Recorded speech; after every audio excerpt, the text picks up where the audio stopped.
বাসায় গেছি, দরজা খুলেছে, খুললে দেখি এরকম একটা টিভি, এখন টিভি আর কি, ওর মধ্যে মানুষ। এর আগ পর্যন্ত আমি টেলিভিশন কখনো দেখিনি না, এর মধ্যে মানুষ আসলো কি, আমার গা তো কাঁপতেছে। আর যে চেয়ার, ওই সোফা টোফা রয়েছে, হ্যাঁ।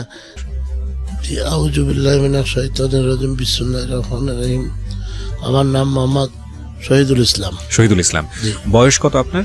58। 58 বছর বয়স। জি। আপনি আমাদের এই অনুষ্ঠানটা শোনেন? জি। কিভাবে শোনেন? কতদিন যাবত শুনছেন? এই 1 মাস। খোঁজ পেলেন কিভাবে 1 মাসের? আমার ছেলের মোবাইল আছে, জি। ওই মোবাইলে দেখতে পাই ইউটিউবে হ্যাঁ। আপনাদের ছবি এবং এই গল্প, আচ্ছা। সেই থেকে আমি এইগুলো শুনি আর কি। ও, আপনার ছেলেও শুনতো নাকি? মানে ছেলে শুনে না, আমি আর আমার ওয়াইফ বেশি শুনি। আচ্ছা আচ্ছা, খুব ভালো লাগলো। আপনি 58 বছর বয়সে আপনি 1 মাস যাবত এই গল্পটা শুনে আপনি আপনার নিজের গল্প বলার জন্য আপনি যশোর থেকে চলে এসেছেন ঢাকাতে আমাদের কাছে। যশোর না, সাতক্ষীরা। আমি এখন অরিজিনাল বাড়ি যশোর, আচ্ছা। থাকি আর সাতক্ষীরা। 1980 সালে গেছি সাতক্ষীরা। তো সাতক্ষীরাও তো এখান থেকে অনেক দূরে। জি, আরো বেশি দূরে। আরো বেশি দূরে। মানে যশোর থেকে আরো 75 কিলো। বাহ বাহ, এটা আমাদের জন্য অনেক গর্বের প্রিয় শ্রোতা, যে আমরা পুরো বাংলাদেশ জুড়ে আছি এবং ঢাকা এফএম এর বাংলাদেশ হচ্ছে বাংলাদেশের সবচেয়ে বড় রেডিও নেটওয়ার্ক। আমরা বলি যে আমরা 85% লিসনার কভার করি সারা বাংলাদেশে, সবচেয়ে বড় নেটওয়ার্ক। এর ধারে কাছেও আসলে সেকেন্ড পজিশনে যে আছে সেও এর ধারে কাছে নেই। তো সেই জায়গাটি থেকে আমি আসলে বিশেষ করে রেজাল্ট পাচ্ছি যে এখানে জয়েন করার পর থেকে, যে দেশের প্রত্যন্ত অঞ্চল থেকে মানুষজন চলে আসেন এখানে জীবন গল্প বলার জন্য। That's really luck for me. তো আমি আপনাকে ভাই বলে সম্বোধন করি, সেটাই বরং আমার জন্য কমফোর্ট হবে। তো শহীদুল ভাই, আমরা একটু শুরু করি। আপনি যে গল্পটা এখানে বলতে এসছেন সেটা মানুষের জানা দরকার, এবং আমি বিশ্বাস করি যে আজকের এই গল্পটা অনেক শোনার পরে অনেকেই উৎসাহ পাবে নিজের জীবনকে চেঞ্জ করার। তো ছোটবেলা থেকে শুরু করেন আপনি। প্রথমে স্মরণ করতে চাই আল্লাহ তাআলাকে, ওনাকে প্রশংসা জানাতে চাই, তারপরে স্যালুট জানাতে চাই আমাকে যে যারা হেল্প করেছে এবং আমার ওস্তাদ মায়মুরব্বী যারা আছে তাদেরকে। জি। প্রথমে আমি 1971 সালে বাংলাদেশ স্বাধীন হয়। স্বাধীন হওয়ার মানে যুদ্ধের সময় আমরা চলে যাই আমাদের বাড়ির থেকে 3 কিলো দূরে। আচ্ছা। মানে আমাদের বাড়িটা ঠিক ক্যান্টনমেন্ট, যশোর চুমনকাঠি ক্যান্টনমেন্টের পাশে বাগডাঙ্গা গ্রাম। আচ্ছা। ওই গ্রামে আপনার ক্যান্টনমেন্টের গায়ে। আচ্ছা। তো যখন পাঞ্জাবিদের আর মানে বাঙালিদের ভিতরে যুদ্ধ হয়, ওই গুলি আমাদের গ্রামে এসে পড়ে, তখন আমাদের ওরা সতর্ক করে দেয় যে আপনার গ্রামের থেকে বেরিয়ে যান, এখানে থাকবেন না, হয়তো গুলি গালে লাগবে, আপনারা চলে যান। তো যাই হোক, আমি তখন ছোট, আমার মনে হয় সঠিক আমার অত খেয়াল নেই, 8-7 বছর টছর বয়স। আচ্ছা। তো আমার এক হলো পালিত বোন ছিল, মানে আমার খালাতো বোন। আমাদের বাড়ি মানুষ হয়েছে, আমার আম্মা নানা থেকে মানুষ করেছে। আর আমরা থাকি হলো নানা বাড়ি। আচ্ছা। আমার আব্বার বাড়ি ক্যান্টনমেন্টের ভিতরে ছিল, ওখানে ওই জমি সব সরকার আর কি নিয়ে নেয়। নিয়ে নেওয়ার পরে আমার আব্বা কেস করেছে, কেস চলতে থাকে। তারপরে আমার আব্বার বিয়ে হয়, হওয়ার পরে আমার নানা বলে যে আমার তো কোনো ছেলে সন্তান নেই, তা আমি একটা মেয়ে জামাই রাখবো বাড়িতে। আচ্ছা আচ্ছা। তো ঠিক আছে, তখন আমার আব্বাকে রেখে দেয়। রেখে দেওয়ার পর আমার নানার অনেক জমি জায়গা। তো যাই হোক, তারপরে যুদ্ধ বাঁধার পরে আমরা আসি বাড়িতে, ওই খবর দিল। আমি আসছি আমার বোনের বাড়িতে বেড়াতে, পাশের গ্রামে বিয়ে আমার ওই বোনটা। আমার বোনটার ওই মানে খালাতো বোনটা সবাই আমরা শ্রদ্ধা এবং ভালোবাসতাম। তো যাই হোক, আমি আসছি, আসার পরে ওই দিন প্রথম আসার পরে রান্না বাড়া হচ্ছে, এই মতো অবস্থা আমার আব্বা এসে খবর দিয়েছে যে শিগগির ওঠ, কেন যুদ্ধ বেঁধে গেছে আর শব্দ হচ্ছে। আমার বুনি নিয়ে মোটামুটি আমার আব্বার সাথে গেলাম বাড়িতে, পাশাপাশি গ্রাম, মানে 1/2 কিলো হবে। জি। তো যাই দেখি যে পুকুরি মাছ, পাশে আমাদের বড় পুকুর ছিল, পুকুরতে মাছ মেরেছে বড় বড় 4-5 কেজি ওজনের কাতলা মাছ। আপনার ওই আইসটে ছাড়াচ্ছে ওই মালা দিয়ে, বটি দিয়ে ছাড়াতে পারতেছে না। যাই হোক, ওসব ফেলে দিয়ে আমার বড় নানি ছিল, উনি হাঁটতে পারতেন না।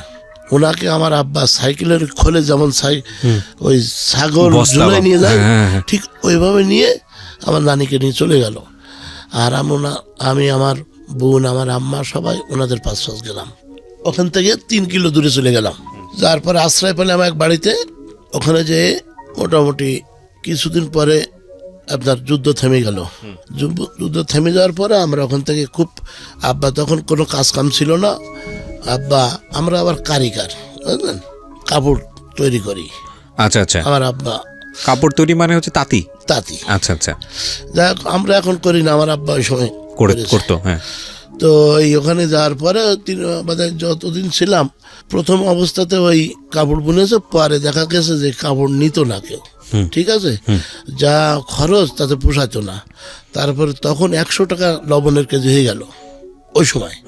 মানে এদিকে কোনো লবণ তো ভারত থেকে আসতো, তো আমার আব্বা ওই লাস্টের লবণ টবণ নিয়ে বাংলাদেশে বিক্রি করে আমাদের জীবন চালাইছে। আব্বা জীবনে খুব কষ্ট করেছে। যাই হোক, কষ্ট করে আসার পরে আমরা যুদ্ধ থেমে গেলে আসলাম বাড়ি। বাড়ি আসার পরে এখন আমাদের কিছু জমি জায়গা ছিল। আমার নানা যখন মারা গেল তখন আর বেশি জমি ছিল না, 20-30 বিঘে মতো ছিল। যাই হোক, এখন আমাদের সংসারে মাতব্বর আমার নানি, আমার মা, আমার আব্বা। না, আমার আব্বা থাকে ঘর জামাই, নানির কথা হলো আমার স্বামীর বাড়ি, আর আম্মার কথা হইলো আমার বাপের বাড়ি। এখানে আব্বা একটু সুযোগ কম পেত। যাই হোক, এমতো অবস্থায় জমি জায়গা বিক্রি করতে যখন 23 কাঠা জমি মাঠে থাকলো, তখন আম্মা বললো আমি আর জমি বিক্রি করব না। আর আমরা 6 ভাই 2 বোন। একটা বোন হলো মানে আপনার এই প্রতিবন্ধী, আর একটা বোন বিয়ে হয়ে গেছে। তখন আমার সংসারে কাজের লোক নেই, এবং কাজের লোক রাখার মতো পরিবেশও নেই। মার বিশাল অসুখ, গ্যাসের অসুখ, যাই হোক, কাজকাম করতে পারে না। এমতো অবস্থায় কি করি, এখন আমার নানি, আমাদের সংসার চলে না, আমার নানির একটা দোকান ছিল, আচ্ছা, পান বিড়ির দোকান। আচ্ছা, এখন আমার বড় ভাই কোনো কাজ করতো না। বড় ভাইয়ের কাজ ছিল ওই আমাদের গাছের ডাব, কিংবা আমাদের যে মুরগি পুষি, ওই লোকজন ডেকে দেখা যাচ্ছে ওই বনভোজনকে খেয়ে নেবে, কিংবা ওই ডাব চুরি করে আমাদের তা চুরি করবে, আমার আব্বার আম্মার না বলে রাত্রি ওইবার পেড়ে খেয়ে নেবে, মানে ক্ষয় ছাড়া জয় নেই। যাকে এমতো অবস্থায় কি করি, এখন আমার নানি আমাদের খুব ভালোবাসত। আমার মা আম্মা আমাদের পিছনে সময় দিতে পারতো না, অসুখ। তো যাই হোক, নানি আমার কি করলো যে চল তোরে আর কি দিয়ে আসি টাউনে। আমি তো বুঝি না কিছু। যাই হোক, আমার পাশে ছিল আমাদের এক ভাইপো, মঙ্গল মিস্ত্রি তার নাম। তো যশোর চাষা মোড়ের পাশে হলো ইঞ্জিন মিস্ত্রি গ্যারেজ। তো ওখানে এসে মোটামুটি কাজ শিখা সাতক্ষীরায় গেছে মিস্ত্রি হয়ে। আমার ওই যে মঙ্গল মিস্ত্রি উস্তাদ, উনি থেকে সাতক্ষীরায় ইয়ে করে দিয়ে আসছে, গ্যারেজ করে দিয়ে আসছে, তো তুই এখানে কাজ করবি, আর অর্ধেক টাকা আমার দিবি, আর অর্ধেক টাকা তুই নিবি। এটা হলো আমার ওই মানে মঙ্গল মিস্ত্রি। ওই দেখে আমার নানি বললো আমি দিয়ে আসি। আর যাক, ওই 5-6 কিলো হাঁটিয়ে যশোর থেকে এসে হাঁটিয়ে আসলাম নানির সাথে। হাঁটিয়ে আসার পরে চাষার মোড়ে যেখানে কাজ শিখে যায় মঙ্গল মিস্ত্রি, ওর পাশে আছে এক কামাল মিস্ত্রি, গোপাল নাম। যাই হোক, ওনারও ওখানে দিয়ে আসলো প্রথমে। ওনারা কিন্তু, আমি তো কিছু বুঝি না, আমি টুকটাক কাজ করি, ওই কোনো পয়সা করি কিন্তু দেয় না, কোনো 1 টাকাও দেয় না। তখন 1975 সাল। আচ্ছা, কোনো পয়সা করি দেয় না, বাড়িতে খুব অভাব, খাওয়া হয় না, কি করি। আমাদের তখন 1 কেজি চাউল রান্না করে আমরা 6 ভাই 2 বোন আর নানি আর আব্বা আম্মা বাটিতে করে ভাগ করে দিত। তাই মানে কারোর ভাগ কেউ খাতে পারবে না, যার ভাগ সেই খাতে হবে। এই 1 কেজি চাল রান্না করে, হ্যাঁ, মোটামুটি ভাগ করে ওর সাথে একটু পানি দিয়ে খেয়ে নিতাম। আর সকাল হলে দেখা যাচ্ছে কারোর খেতে কোনো কচুর ওই পাতা আছে কিনা, কিংবা কেউ ভাত রান্না করেছে কিনা, তাদের ওই যে মাড় যারে বলে, ওই মাড় জোগাড় করে ওর সাথে মোটামুটি কচু ঘন্টা করে গুলাই তা খেয়ে নিতাম। যাই হোক, তারপর ওই গ্যারেজে আসার পরে সকালবেলায় আর আমার আর খাওয়া থাকতো না। বুন্ডা বিয়ে হয়ে গেছে, এখন আমি উঠোন ঝাড় দেবো, থাল বাটি মাজবো, মাঝে তারপরে বাড়ি কমপ্লিট করে থুয়ে যদি কোনো দিন থাকলো 2টো খালাম, নাইলে চলে আসবো। আসার পরে গ্যারেজে আমার বাসার থেকে 2 কিলো বলে মেন রোডে হেঁটে আসবো। আসার পরে আমরা তো তখন বলতাম গ্যারেজ স্টাফ, তাহলে আর বাসালা ভাড়া নিত না, কেউ জোর করে নামাই দিত, আর কেউ ভাড়া নিত না।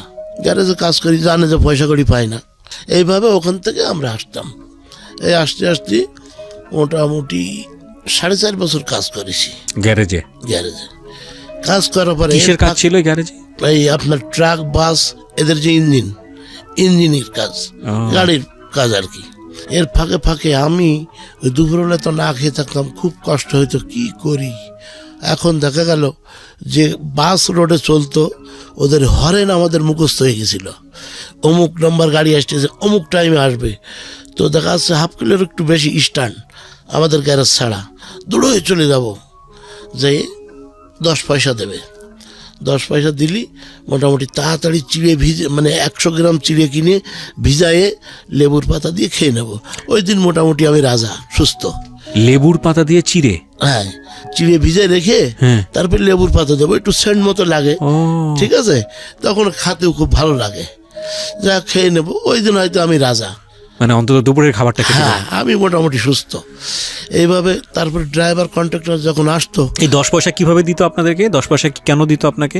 আমি ওই যে ওদের গাড়ি গ্যারেজে আসলি ওদের গাড়ি যত্ন করে পরিষ্কার করে দিতাম, তারপরে আগে কাজ করে দেবো। আচ্ছা আচ্ছা। হ্যাঁ, তারপর ও যদি এসে বসে, এই খোকা চা নিয়ে আয়, চা এনে খাওয়াবো, আচ্ছা। একটা সিগারেট নিয়ে আয়, আনিয়ে দেবো, ওদের টাকায়। আচ্ছা আচ্ছা।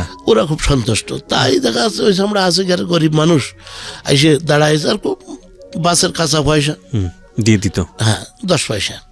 তারপর পরে 4 আনা করে দিত। যাই হোক, এবার ওই ড্রাইভাররা গ্যারেজে আসলে আমি মোটামুটি যত্ন করতাম, গা টিপে দিতাম, কাপড় চোপড় ছাপ করে দিতাম, তাতে ওরা খুব সন্তুষ্ট। এবার ওই 4.5 বছর কাজ করার পরে 1979 সালের লাস্টে, মানে 80 সাল ধরবো, তখন আমার বাড়ি আর চলে না, খুব অভাব। আব্বাও কয় যে ছেলের তেজ্যপুত্র করে দাও। আব্বা তো কাজ করতে পারে না, বড় ভাই ক্যান্টনমেন্টে ছিল, সেখান থেকে ফিরে যে বাড়ি কাজ করে না, ঘুরে ঘুরে বেড়াই, শুধু বলে যে আমি ফার্নিচার বেঁচে খাবো, আমি ভিজিট কমাবো না। ওনার কথা হলো এরকম ডায়লগ। তা আমি আর ওসব কিছু মনে করিনি। এই কাজ করতে করতে তখন যখন 79 লাস্টের দিকে আমি আমার উস্তাদের বললাম, উস্তাদ আমি খুব গরিব মানুষ, আমি 2 পয়সা না হলে বাড়ি থেকে খুব অবস্থা খারাপ, মা বাপ না খেয়ে আছে। যাই হোক, তার মধ্যে এই কাজ করতে করতে ওনার বাড়িতে উনি বিল্ডিং তৈরি হচ্ছে। বিল্ডিং তৈরি হলে উনি আবার ওই ডেকে নিয়ে যেত যে পানি দিতে হবে, বাইরের লোক নেবে না, আমাদের তো ফ্রি কাজ করাই নেবে, খাতি দেবে না। এখন একদিন গেছি, যাওয়ার পরে পানি দিচ্ছি, তখন 1টা বেজে, খুব খিদে লেগেছে, চরম খিদে লেগেছে, আমার আর সহ্য করতে পারতেছি না। তা পাশে ছিল একটা ডাব গাছ, সেই ডাব গাছে প্রথম ডাব হয়েছে, আমি জানি না, আমি ছোট মানুষ দেখতে ডাব খিদে লেগে জীবন বাঁচায়, তো ডাব একটা পাড়ি খাইছি। খাওয়ার পরে ওখানে একটা মহিলা ছিল, তাকে আমরা নানি বলে ডাকতাম। উনি আবার এই কথাটা বলে দিয়েছে যে আপনি মসজিদে ডাব দেবেন, প্রথম ডাব, তো দেখেন ওই কামার সাহেব পাড়ি খেয়েছে। আমার নাম হইল শহীদুল ইসলাম, উনি কামার সাহেব বলে ডাকতো। ওই প্রথম কামার মিস্ত্রি কাজ করেছি, তাই কামার সাহেব বলে সবাই ডাকতো। যাই হোক, ওই ডাব কেন খাইছি, আমার তখন 9 কানি মাথায় চাপাই দিল, 9 কানি বাঁধে মাথায় চাপাই দিল, তোর এই 1 ঘন্টা মাথায় রেখে দিতে হবে। এমনি খিদে লেগেছে, ঠট্টর করে কাঁপতেছি।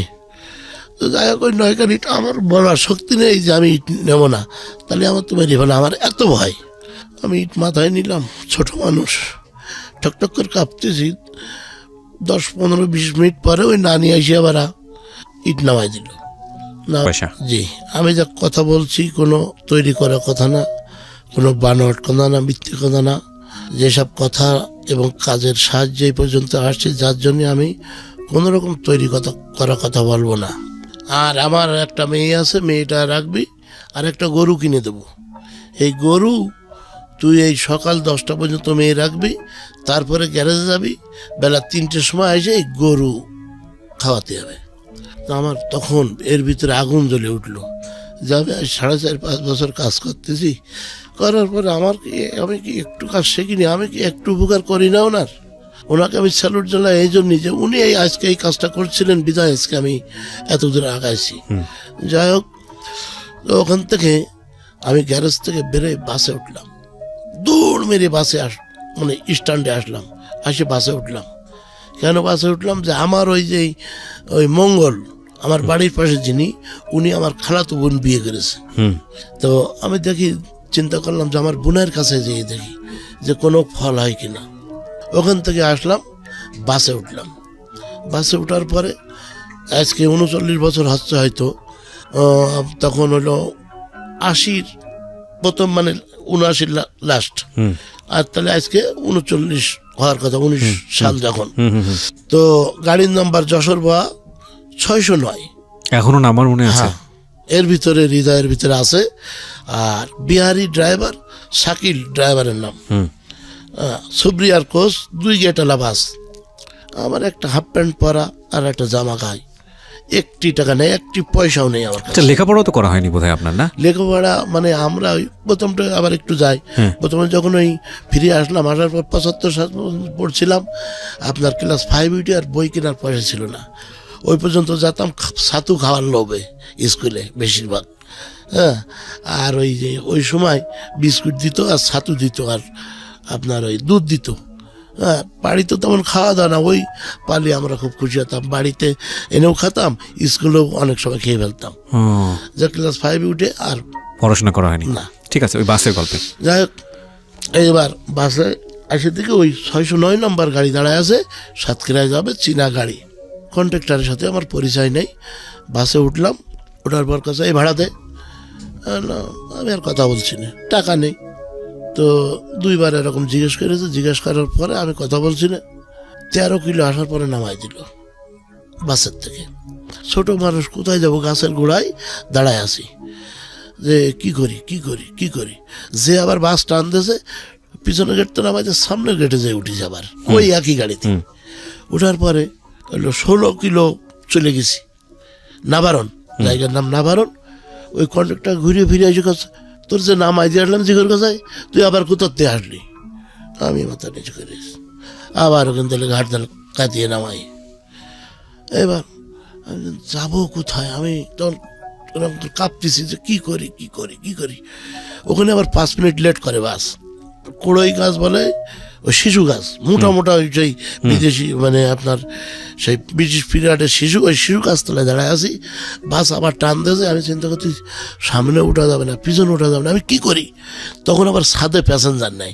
আমি তাড়াতাড়ি ছাদে উঠেছি। ওঠার পরে যখন 9 কিলো বাকি, তখন ছাদের কন্ট্রাক্ট হেল্পার আমার নামাই দিল। এই কালেকশন করতে করতে করতে যে আমার সামনে যে বলছি, কোথা বাড়ি কোথায়, ভাড়া দাও। আমি আর কথা বলছি না। এখন ওর তো আবার মালিকের হিসাব দিতে হবে, ও আমারে নামাই দিয়েছে ওই 9 কিলো বাকি থাকতে। তখন তাড়াতাড়ি মন শক্ত করে, সাহস রেখে মনে, দৌড় মেরে এসে সামনের গেটে উঠে ওই শাকিল ড্রাইভার যে বিহারি, ওনার ওই সিট পাজাকে ধরলাম, যে আমার যদি আজকে ট্রেনেও নামায় আমি নামবো না। ঠিক এরকম একটা সাহসিকতা নিয়ে আমি মোটামুটি প্রস্তুত। এখন ওই ড্রাইভার দেখে এরকম তাকাই দেখে যে সেই ছেলেটা, এই কিরে কি হয়েছে? তো বলছি দেখেন ভাড়া যায়নি, আবার 2-3 জায়গায় নামাই দিয়েছে, আবার বেয়াদব উঠেছে।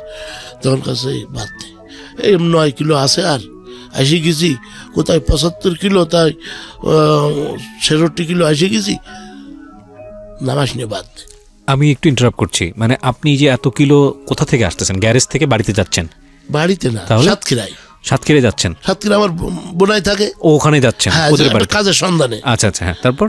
যশোর চাষামোড় থেকে আমি বাসে উঠেছি। আচ্ছা, এবার যে নামলাম, নামার পরে বোনাই বাড়ি গেলাম। যাওয়ার পরে ওনার বলার পরে উনি বললো, দেখ আমি ওখান থেকে, তুই তো জানিস আমি 1-2 করে রুটি বেঁধে আনতাম, আমিও লোকের বাড়ি কাজ করতাম, তো 1-2 করে রুটি বেঁধে এনে গ্যারেজে এসে খাতাম, খেয়ে এই কাজ শিখে আমার ওই উস্তাদ এখানে ফিট করে দিয়েছে। আমি যদি তোরে রাখি তাহলে আমারও রুজি থাকবে না, আমার হয়তো বলবো নেই, কেননা এই যে জিনিসপত্র কিনে দিয়েছে সব ওনার অবদান। এখন যদি তোরে আমি রাখি তো দেখা যাচ্ছে আমারও অস্তিত্ব থাকবে না। তুই এক কাজ কর, তুই বাড়ি চলে যা, বাড়ি যেয়ে মাসখানেক থেকে আবার আসিস, তখন ও লোকের মন ঠান্ডা হয়ে যাবে, আমিও রাখতে পারবো। যাই হোক, ওনার কথা শুনে উনি আমার সে বোনটা ভাত টাত খাতি দিল, খাইয়ে পরের দিন কয়টা টাকা দিল আমার খেয়াল নেই। আমি আবার চলে আসলাম গ্রামে। আসার পরে বাড়ি এসে খাবো কি, আমার মা বাবারই খাওয়া আসছে না, আমি তাদের কি করে কি করবো। এখন যাই হোক, ওই অবস্থায় 3 দিন পরে 2-3 জনের কাছ থেকে 1 টাকা জোগাড় করে নিয়ে আর নানির কাছ থেকে টাকা জোগাড় করে নিয়ে আবার আসলাম আচ্ছা সাতক্ষীরাতে। এইবার সাতক্ষীরায় আসার পরে উনি আমাকে মোটামুটি বললো যে দেখ, গোপনে থাকবি 10-15 দিন, থাকার পরে আস্তে আস্তে রাস্তায় বেরোবি, উনি দেখবে তোর লোকজন, তখন আর সমস্যা হবে না। যাই হোক, ওই মোটামুটি কাজ করি, টুকটাক করে করি, তখনও কোনো পয়সা দেয় না। তখন চিন্তা করি যে আমি কি করব, এই 4.5-5 বছর কাজ করে আসলাম, আবার এই নতুন করে 1-1.5 বছর হয়ে গেল, কি করি। যশোরে পল্লীরহাটের একটা ড্রাইভার সাথে আমার পরিচয় হলো, ওনার নাম হলো সোবান।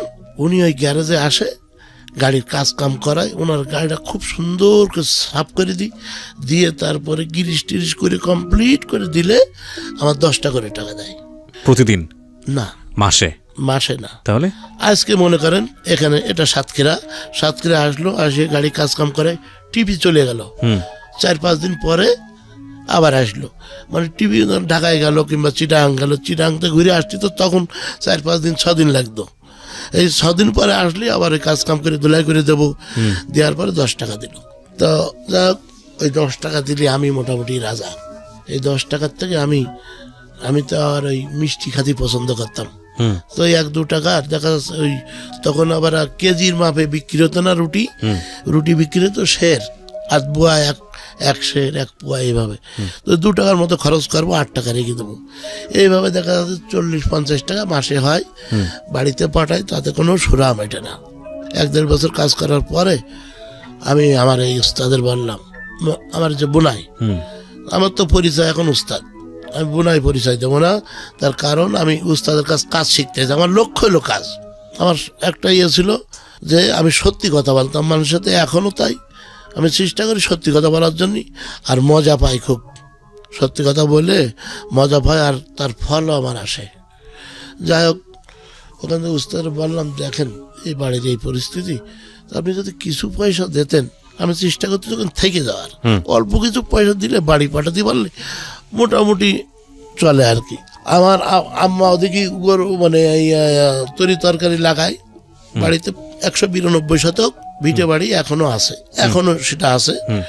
তো ওখানে তরি তরকারি লাগায়, বিক্রি করে, আর নানি কিছু পয়সা জোগাড় করে দেয়, ওই টুকটাক করে কোনো রকম চলতে লাগলো। যেহেতু হয়তো আমি লেখাপড়া জানি না, তবে মানুষটি এমনি তো মনে করেন কাজ করতে করতে একটা এক্সপিরিয়েন্স হয়ে যায়। যাই হোক, মানল না মানার পরে ওই ড্রাইভারের সাথে যখন পরিচয় হয়েছে, ওই উস্তাদে বললাম, উস্তাদ আমার কি হেল্পারি করতে রাখবেন? মানে ওই যে গাড়ি থেকে আপনাকে 10 টাকা করে দিত? জি। আচ্ছা। তা কয়, তুই কি হেল্পারি করবি, তুই টায়ার ওসো করতে পারিস, তুই নিজেকে নিজে নড়াতে পারিস নে।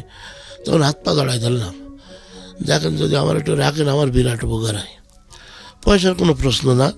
যা কোনো 10-15 দিন পরে আসে বললো, তা করবি? না, হাই করবো। হেল্পারি মানে হেল্পারের হেল্পার, ওনার যে সাহায্যকারী আছে তার সাহায্যকারী আমি। আমি ওখানে আমি পারবো না। তা বললো ঠিক আছে তুই চল। তো আমার নিয়ে গেল, ওনার সাথে চুক্তি হলো প্রতিদিন 10 টাকা দেবে।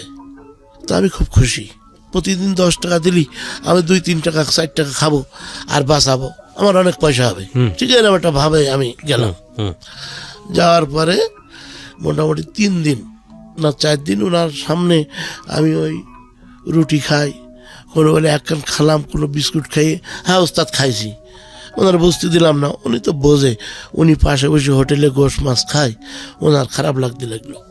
বললো, দেখ আমি তো কিছু বুঝি, তা তুই এই যে রুটি খাস আমারও খারাপ লাগে, আমি যা খাবো তুই তাই খাবি, তাতে আমার যদি 10 টাকা জায়গায় 20 টাকাও যায়, যাক তোর আমি এখন টাকা দেবো না, তুই খাইয়ে সুস্থ হ। যাক, এই মোটামুটি 3 মাস মতো করলাম। করার পরে ওই পিছন টান আছে বাড়ির দিকে, কি করে 2 পয়সা পাঠাবো, এই করতে করতে তখন আবার ট্রাক বাস রোডে কম চলতো, প্যাসেঞ্জার উঠতো গাড়িতে। তো দেখা যাচ্ছে কি ওই রোডে খালি আসতেছি, যশোর থেকে সাতক্ষীরায় যাচ্ছি খালি, 5টা লোক তুললাম, 3 টাকার ভাড়া 15 টাকা হইলো। চাচা আমি কিন্তু 2 টাকা রাখিছি। ওই ড্রাইভারের কাছে 2 টাকা কিছু না, আমার কাছে অনেক কিছু। আমি ওটা বলবো যে চাচা আমি কিন্তু 2 টাকা। তারপরে ওনার সাথে ওই মোটামুটি খাইতে দেয়, আর ওই যে বাসের লোকজন উঠতো, আপনি সেখানে ছিলেন? ওটো 2 টাকা 3 টাকা আমি রাখতাম, রেখে দেখা যাচ্ছে মোটামুটি একটা মাসে একটা হতো, পাঠাতাম। তারপরে এই করতে করতে 6 মাস চলে গেল। 6 মাস চলে গেলে ওই যে হেল্পার ছিল ওনার সাথে জ্ঞানজাম করে বাড়ি চলে গেল। তখন আমি তো একা পারবো না, আর একটা হেল্পার নিয়ে আসলো, ও অর্ধেক আমি অর্ধেক। আচ্ছা আগে ছিলাম মানে কোনো পয়সা না, আর এখন যা পয়সা হবে ও অর্ধেক আমি অর্ধেক। আচ্ছা, তাতে মোটামুটি আমি 1000-1200 টাকা মাসে ইনকাম করা শুরু করলাম। করার পরে এবার ওনার হলো 1 ছেলে 2 মেয়ে। ওনার ওয়াইফ আমার যত্ন করতো। উনি কি বাসের মালিক ছিলেন? উনি ড্রাইভার ছিলেন? উনি ড্রাইভার ছিলেন। আচ্ছা, যাই হোক, বাস না ট্রাক। আচ্ছা, ট্রাক ভাড়া খাটতো। যাই হোক, এবার ওই মোটামুটি কিছুদিন কেটে যাওয়ার পরে ওই হেল্পারে চলে গেল। আমি মোটামুটি একটু স্বাবলম্বী হলাম, শিখে নিলাম। এবং টায়ার উনি যদি হালকা হেল্প করে আমি মোটামুটি লাগাতে পারি, টায়ারটিও লাগাতে পারেন। এখন উনি মোটামুটি হালকা হেল্প করতে লাগলো, করতে করতে আমি মোটামুটি শিখলাম হেল্পারি। তো যখন দেখা যাচ্ছে যে টিপি যাওয়ার পরে একদিন যাচ্ছি ঢাকায়। আমার খালি ফেরি ছিল তখন ব্রিজ হয়নি। ওই ফেরি ঘাটে যে একটা সামনের পাতি ভেঙে গেছে। তো ওনার সাথে আমি একটু তর্ক করেছি। উনি বলছে যে দেখ, এই পাতির এই ইউবোটের ও কাজ করবে মিস্ত্রি, অথচ আমি কাজ জানি। ও মিস্ত্রি কাজ যাতে গেলে অনেক দূরে যেতে হবে, আমি তাড়াতাড়ি করে উনি সেই নদীতে গোসল করতে গেছে, খেয়ে দিয়ে কমপ্লিট আমি একা সব করেছি। করে ওই বোর্ড লাগাই একটা অসার ওই দিন ওখানে ছিল না। তা আমি শুধু বলি চাচা অসার এই জায়গায় ছিল না। তো ওই লোক বলতে ছিল বলছি, আর আমি একটু জোরে বলে ফেলাইছি ছিল না বলতেছি। এই আমার গাড়ির তলাতে মারতে চালিয়ে দিলে গাড়ির উপরে চালিয়ে দেওয়ার পরে আমি তো জানি না, অজ্ঞান। যাই হোক, আমি যখন জ্ঞান ফেরে তখন এসে আমি দেখি ঢাকায়। উনি আমার গাড়িতে নামায় গোসল টোসল করায় গালে তুলে ভাত খাওয়াইলো, মানে শাসনও করতো, আদরও করতো। উনি যখন ওই নামায় গোসল টোসল করে ভাত খাওয়াইলো, তখন কোথায় মেরেছে, কখন মেরেছে সব আর আমার মনে নেই। যাই হোক, এই ঢাকায় গেলাম, ঢাকাতে ঘুরে আসলাম। 4.5 বছর হেল্পারি করলাম, ট্রাকের হেল্পার। তো এর ফাঁকে একদিন গাড়ি চালাইছি। তো যার গাড়ি তার নাম হইল আমের আলী। একদিন চালাইছি ওনার সামনে, এমনি টুকটাক চালাই, ওনার সামনে ধরা পড়ে গেছে যে আমি গাড়ি চালাইছি। উনি এসে বলতে আমি তোর তো কিছু বলবো না, আমি তো ড্রাইভারে বলবো। তাড়াতাড়ি গাড়ি রেখে এসে পা ধরাই ধরলাম, স্যার। তখন আর দুলাভাইটাই না, স্যার আমার মাফ করতে, আমি আর জীবনে গাড়ি আমার চাকরিটা খেয়ে না, আমি করে যাবো, আমার চাকরিটা খেয়ে। এবার হাওয়া করে 6 লোক দাঁড়াই থাকলো, আমার নামাই দিল, আমার রাখলো না। যাই হোক, আপন দুলাভাই বের করে দিল আপনাকে? না, তাহলে মানে ওই ইন্ডিয়ায় বাড়ি, দুলাভাইয়ের কিন্তু তো চলে আসছে এই গাড়িতে। এখন এই গাড়ির মালিক হলো শাহজাহান চেয়ারম্যানের জামাই আমের আলী। আচ্ছা, ওনার বাড়ি ইন্ডিয়ায়। সবাই কমান দুলাভাই, সবাই দুলাভাই বলে, আমরা দুলাভাই। আচ্ছা, আমার উস্তাদ দুলাভাই বলে। আচ্ছা, যাই হোক, মাফ করলো না, আমার নামাই দিল। নামাই দেওয়ার পরে আমার উস্তাদের কথা হইলো, উস্তাদের বাড়ি যশোর, উনি নিয়ে গেছে সাতক্ষীরায় ড্রাইভারি করাতে। ওনার ড্রাইভার নেই, ওনাকে নিয়ে গেছে। ওনার কথা, উস্তাদের কথা হইলো, আমি ওই হেল্পার না আসলে আমি আপনার গাড়ি চালাবো না। ওকে, ও তো অ্যাকুরেট লোক, ও যদি এই গাড়িতে হেল্পারি না করে আমি আপনার গাড়ি চালাবো না, আমার উস্তাদ বললো। বলার পরে বললো, দেখেন আমারও তো একটা মান সম্মান আছে, আমি লোকজনের সামনে নামাই দিয়েছি, তো এক কাজ করেন, কিছুদিন যাক, আপনি ওকে আবার তুলে নিন। এটা হলো পরে কথা। যখন যেদিন নামাই দিল ওই দিন আমার বহু বন্ধু বান্ধব ছিল। আমি হোটেলে যে সারা রাত বসে বসে কান্দিছি। আমার পাশে বন্ধু বান্ধবেরা খেয়ে উঠে গেছে, কেউ একটু তাকায়ও দেখিনি। যাদের কিছু ছিল না, আমি আমার পয়সার থেকে লুঙ্গি কিনে দিয়েছি, সাহায্য করেছি, তার 1 কাপ চাও খাতে বলিনি। সবই আল্লাহর রহমত। আমি চিন্তা করতে, আমি সকাল হলেই যাবো কোথায়, আমার বাড়ি যশোর। আমার বোনারে কিন্তু আমি চলে আসি, ওখান থেকে আমি তো ঠাই পাবো না, কারণ ওখান থেকে আমি বেড়ে আইছি। আমি ভোর যখন আজান দিয়েছে, দেওয়ার পরে আমি মোটামুটি পরিষ্কার হয়েছে, হওয়ার পরে আমি ঘুরতেছি, আল্লাহর একটা রহমত। ওই পাশের বাড়ি সুলতান হাজি, তার নাম, ওনার একটা গাড়ি আছে, ওনার গাড়ির ওই হেল্পার নেবে ছুটি। তার নাম হাকিম। তা আমার এসে বলছে তুই কয়েকদিন ডিউটি করে দিবি। তখন আমার এর মধ্যে বুকটা পাশাত হয়ে গেল, আল্লাহ এ কী কয়, তখনই কাজ হয়ে গেল। আল্লাহ ভাই আমি ডিউটি করবো মানে আমি এক্ষুনি রাজি। সঙ্গে সঙ্গে আমি সেই গাড়িতে গেলাম। আমার ওস্তাদ বললে দেখ এদিক সেদিক ঘুরতে লাগ কয়েকদিন আমি নিয়ে নেব মানে। তো আমি দেখলাম আমি কাজ ফাঁসি বসে থাকবো কেন, কাজ করতে থাকি। এবার ওই সেই হাকিম 10-12 দিন আর আসে না, 5 দিনের কথা বলি। এখন ওই মালিকের গাড়ি মালিকের বাড়ির সামনে থাকে, আমি মানে আজান দেবে তার আগে উঠবো। ওইটা এরকম লাইট আছে গাড়ির, তো লাইট জ্বালাই গাড়ি কোথায় কি ময়লা আছে পরিষ্কার করে তেল দিয়ে মুছিয়ে কমপ্লিট করে বসে থাকবো। এবার ড্রাইভার সকালে আসবে, এসে গাড়ি নিয়ে চলে যাবে। 1-2 দিন করতে করতে ওই মালিক নামাজ পড়ে এসে থাকে, কী ব্যাপার গাড়ির তলায় লোক, অন্য লোক 8টা-9টার সময় ধোয়, অন্য লোকদের ধোয়ায়, আর ও নিজে নিজে কী করে, ও আমার সাথে দেখা না করে পিছনতে ফলো করিস। করার পরে হইলো আপনার আমার একদিন ডেকে একটা চাদর কিনে দিয়েছে। চাদর কিনে দিলে আমি খুব খুশি হয়েছি, আরও মোটামুটি ভালো করে কাজ করতে করতে এই উস্তাদ আমার স্মরণ করে যে তুই তাহলে এবার চলে আয়, আমার এদিকে সব ইয়ে গেছে, তা তুই চলে আয়। আমি চিন্তা করলাম আমার উস্তাদ দেখে যে আমি আর দাঁড়াবো না, আমার যতই যত্ন করব। তখন এই মালিক শুনতে পেয়ে উনি ওনার বাসায় ডেকে নিয়ে গেছে, বললে যে আজকে রাত্রি তুই আমার বাসায় খাবি। ওনার বাসায় গেছি, দরজা খুলেছে, খুললে দেখি এরকম একটা টিভি, এখন টিভি আর কি, ওর মধ্যে মানুষ। এর আগ পর্যন্ত আমি টেলিভিশন কখনো দেখিনি না, এর মধ্যে মানুষ আসলো কি না, আমার গা তো কাঁপতেছে। আর যে চেয়ার ওই সোফা টোফা রয়েছে, হ্যাঁ যেহেতু আমি সোফায় বসিনি, একটা চৌকি ছিল পাশে, ওখানে যে বসেছি, আর লজ্জাও করতেছে। আমি এর ভিতরে কল্পনাও করি পারতেছি যে কী ঘটনা কি, আমি জিজ্ঞাসা করতে পারতাম, আমি হতভম্ব মেরে গেছি যে কি। তারপরে গোষ্ঠ রাখা রয়েছে, আমি 2 পিস গোষ্ঠ খাইছি। খাওয়ার পরে বলে কী ব্যাপার, খা তুই খা। আচ্ছা আমার খিদে নেই, আমার পেট ভরা আছে, তারপরও আপনি ডেকেছেন আমি না এসে পারি। তো বলছে দেখ শুনলাম তুই চলে যাবি। বললাম চাচা দেখেন সত্যি কথা বলবো। তো বলছে বল। বললাম দেখেন আমার উস্তাদের এখানে যেখানে ছিলাম ওনার সাথে এইভাবে কথা ছিল, যখন ডাকে তখন যেতে হবে। এখন দেখেন আপনি বলেন। তো বলছে দেখ যখন যাস আমার একটু বলে যাস। তো আমি আর ওনার আর লজ্জায় আর বলিনি, আবার ফিরে আসলাম এই জায়গায়। ফিরে আসার পরে 4.5-5 বছর, যখন 4.5 বছর হেল্পারি করেছি, করার পরে আমি মোটামুটি ভালো ড্রাইভ শিখে গেছি। 1984 সাল, তখন আমি 4.5 বছর, 84-85 সালের মাঝামাঝি লাইসেন্স করতে দিয়েছি। লাইসেন্স আজকে রাত 12টা দিয়েছি, সকালবেলায় লাইসেন্স দিয়েছি, সবই তো ডুপ্লিকেট পর্যন্ত। তো লাইসেন্স দিয়েছি, লাইসেন্স বেরিয়ে গেছে। এখন আমার দরকার ড্রাইভারি চান্স, কি করে ড্রাইভারি চান্স নেবো? আর ওই লোক কি করে, কয়ে যে তুই টিভি যা, আমার টিভি পাঠায় যায়। উনি আর যায় না, যা কামাই হয় ওনার পয়সা ওনার দিয়ে, আর আমার এই পয়সার থেকে আমি আর একটা হেল্পার পুষি, ওনার পয়সা ফুল ওনার দিয়ে দিই। আচ্ছা, এই করে 1-1.5 বছর করলাম। তারপর কষ্ট হতে লাগলো যে আস্তে আস্তে জিনিসপত্রের দাম বেড়ে যাচ্ছে, পয়সা যা তাই, কি করি। আর ওনার একটা মেয়ে ছিল, 2টো মেয়ে, একটা বেবি আর একটা হলো নার্গিস। তা আমি কখনো মেয়ে লোকের দিকে এরকম ফিরেও চাইনি।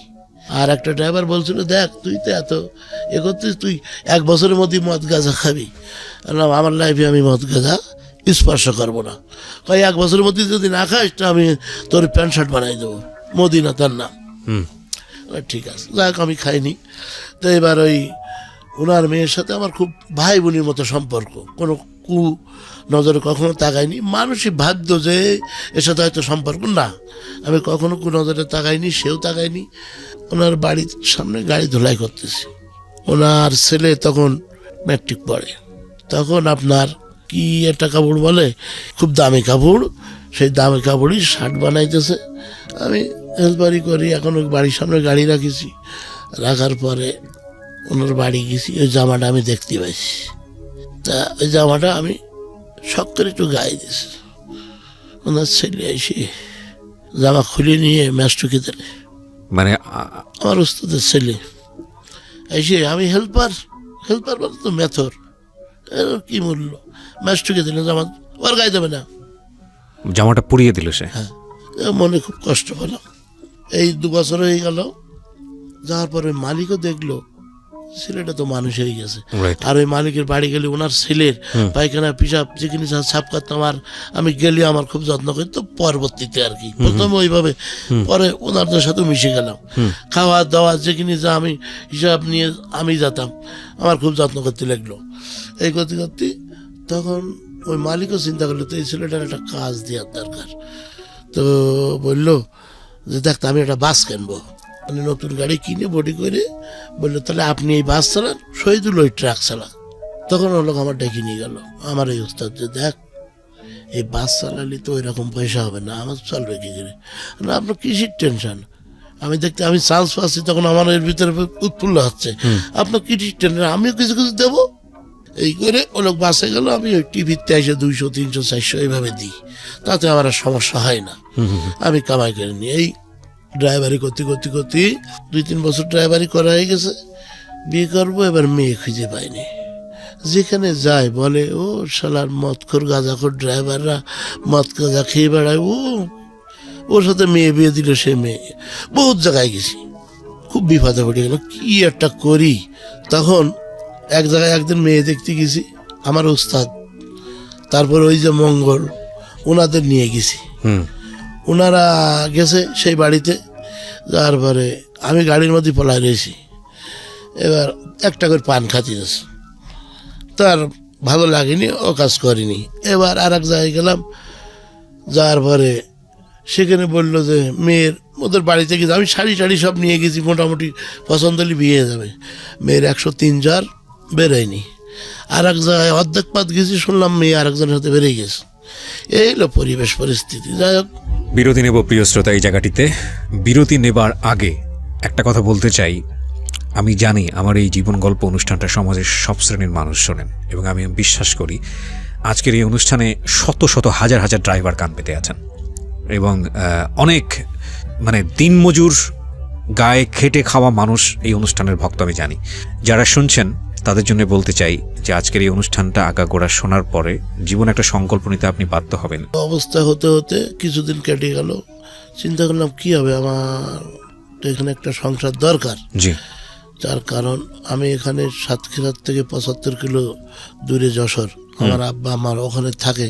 আমি এখন এখানে গাড়ি চালাই, আমার তো সারাদিন গাড়ি চালাই, সারাদিন রাত চালাই, আসার পরে আমার একটা রেস্টের প্রয়োজন আছে।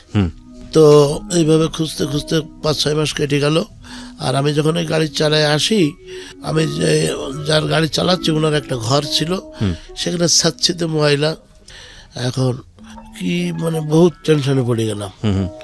পড়ার পরে আমি আব্বারে বললাম, আব্বা লজ্জার মাথা খেয়ে বললাম, আব্বা তুমি মেয়ে দেখো, তুমি যা দেখে দেবো আমি তাই গ্রহণ করবো।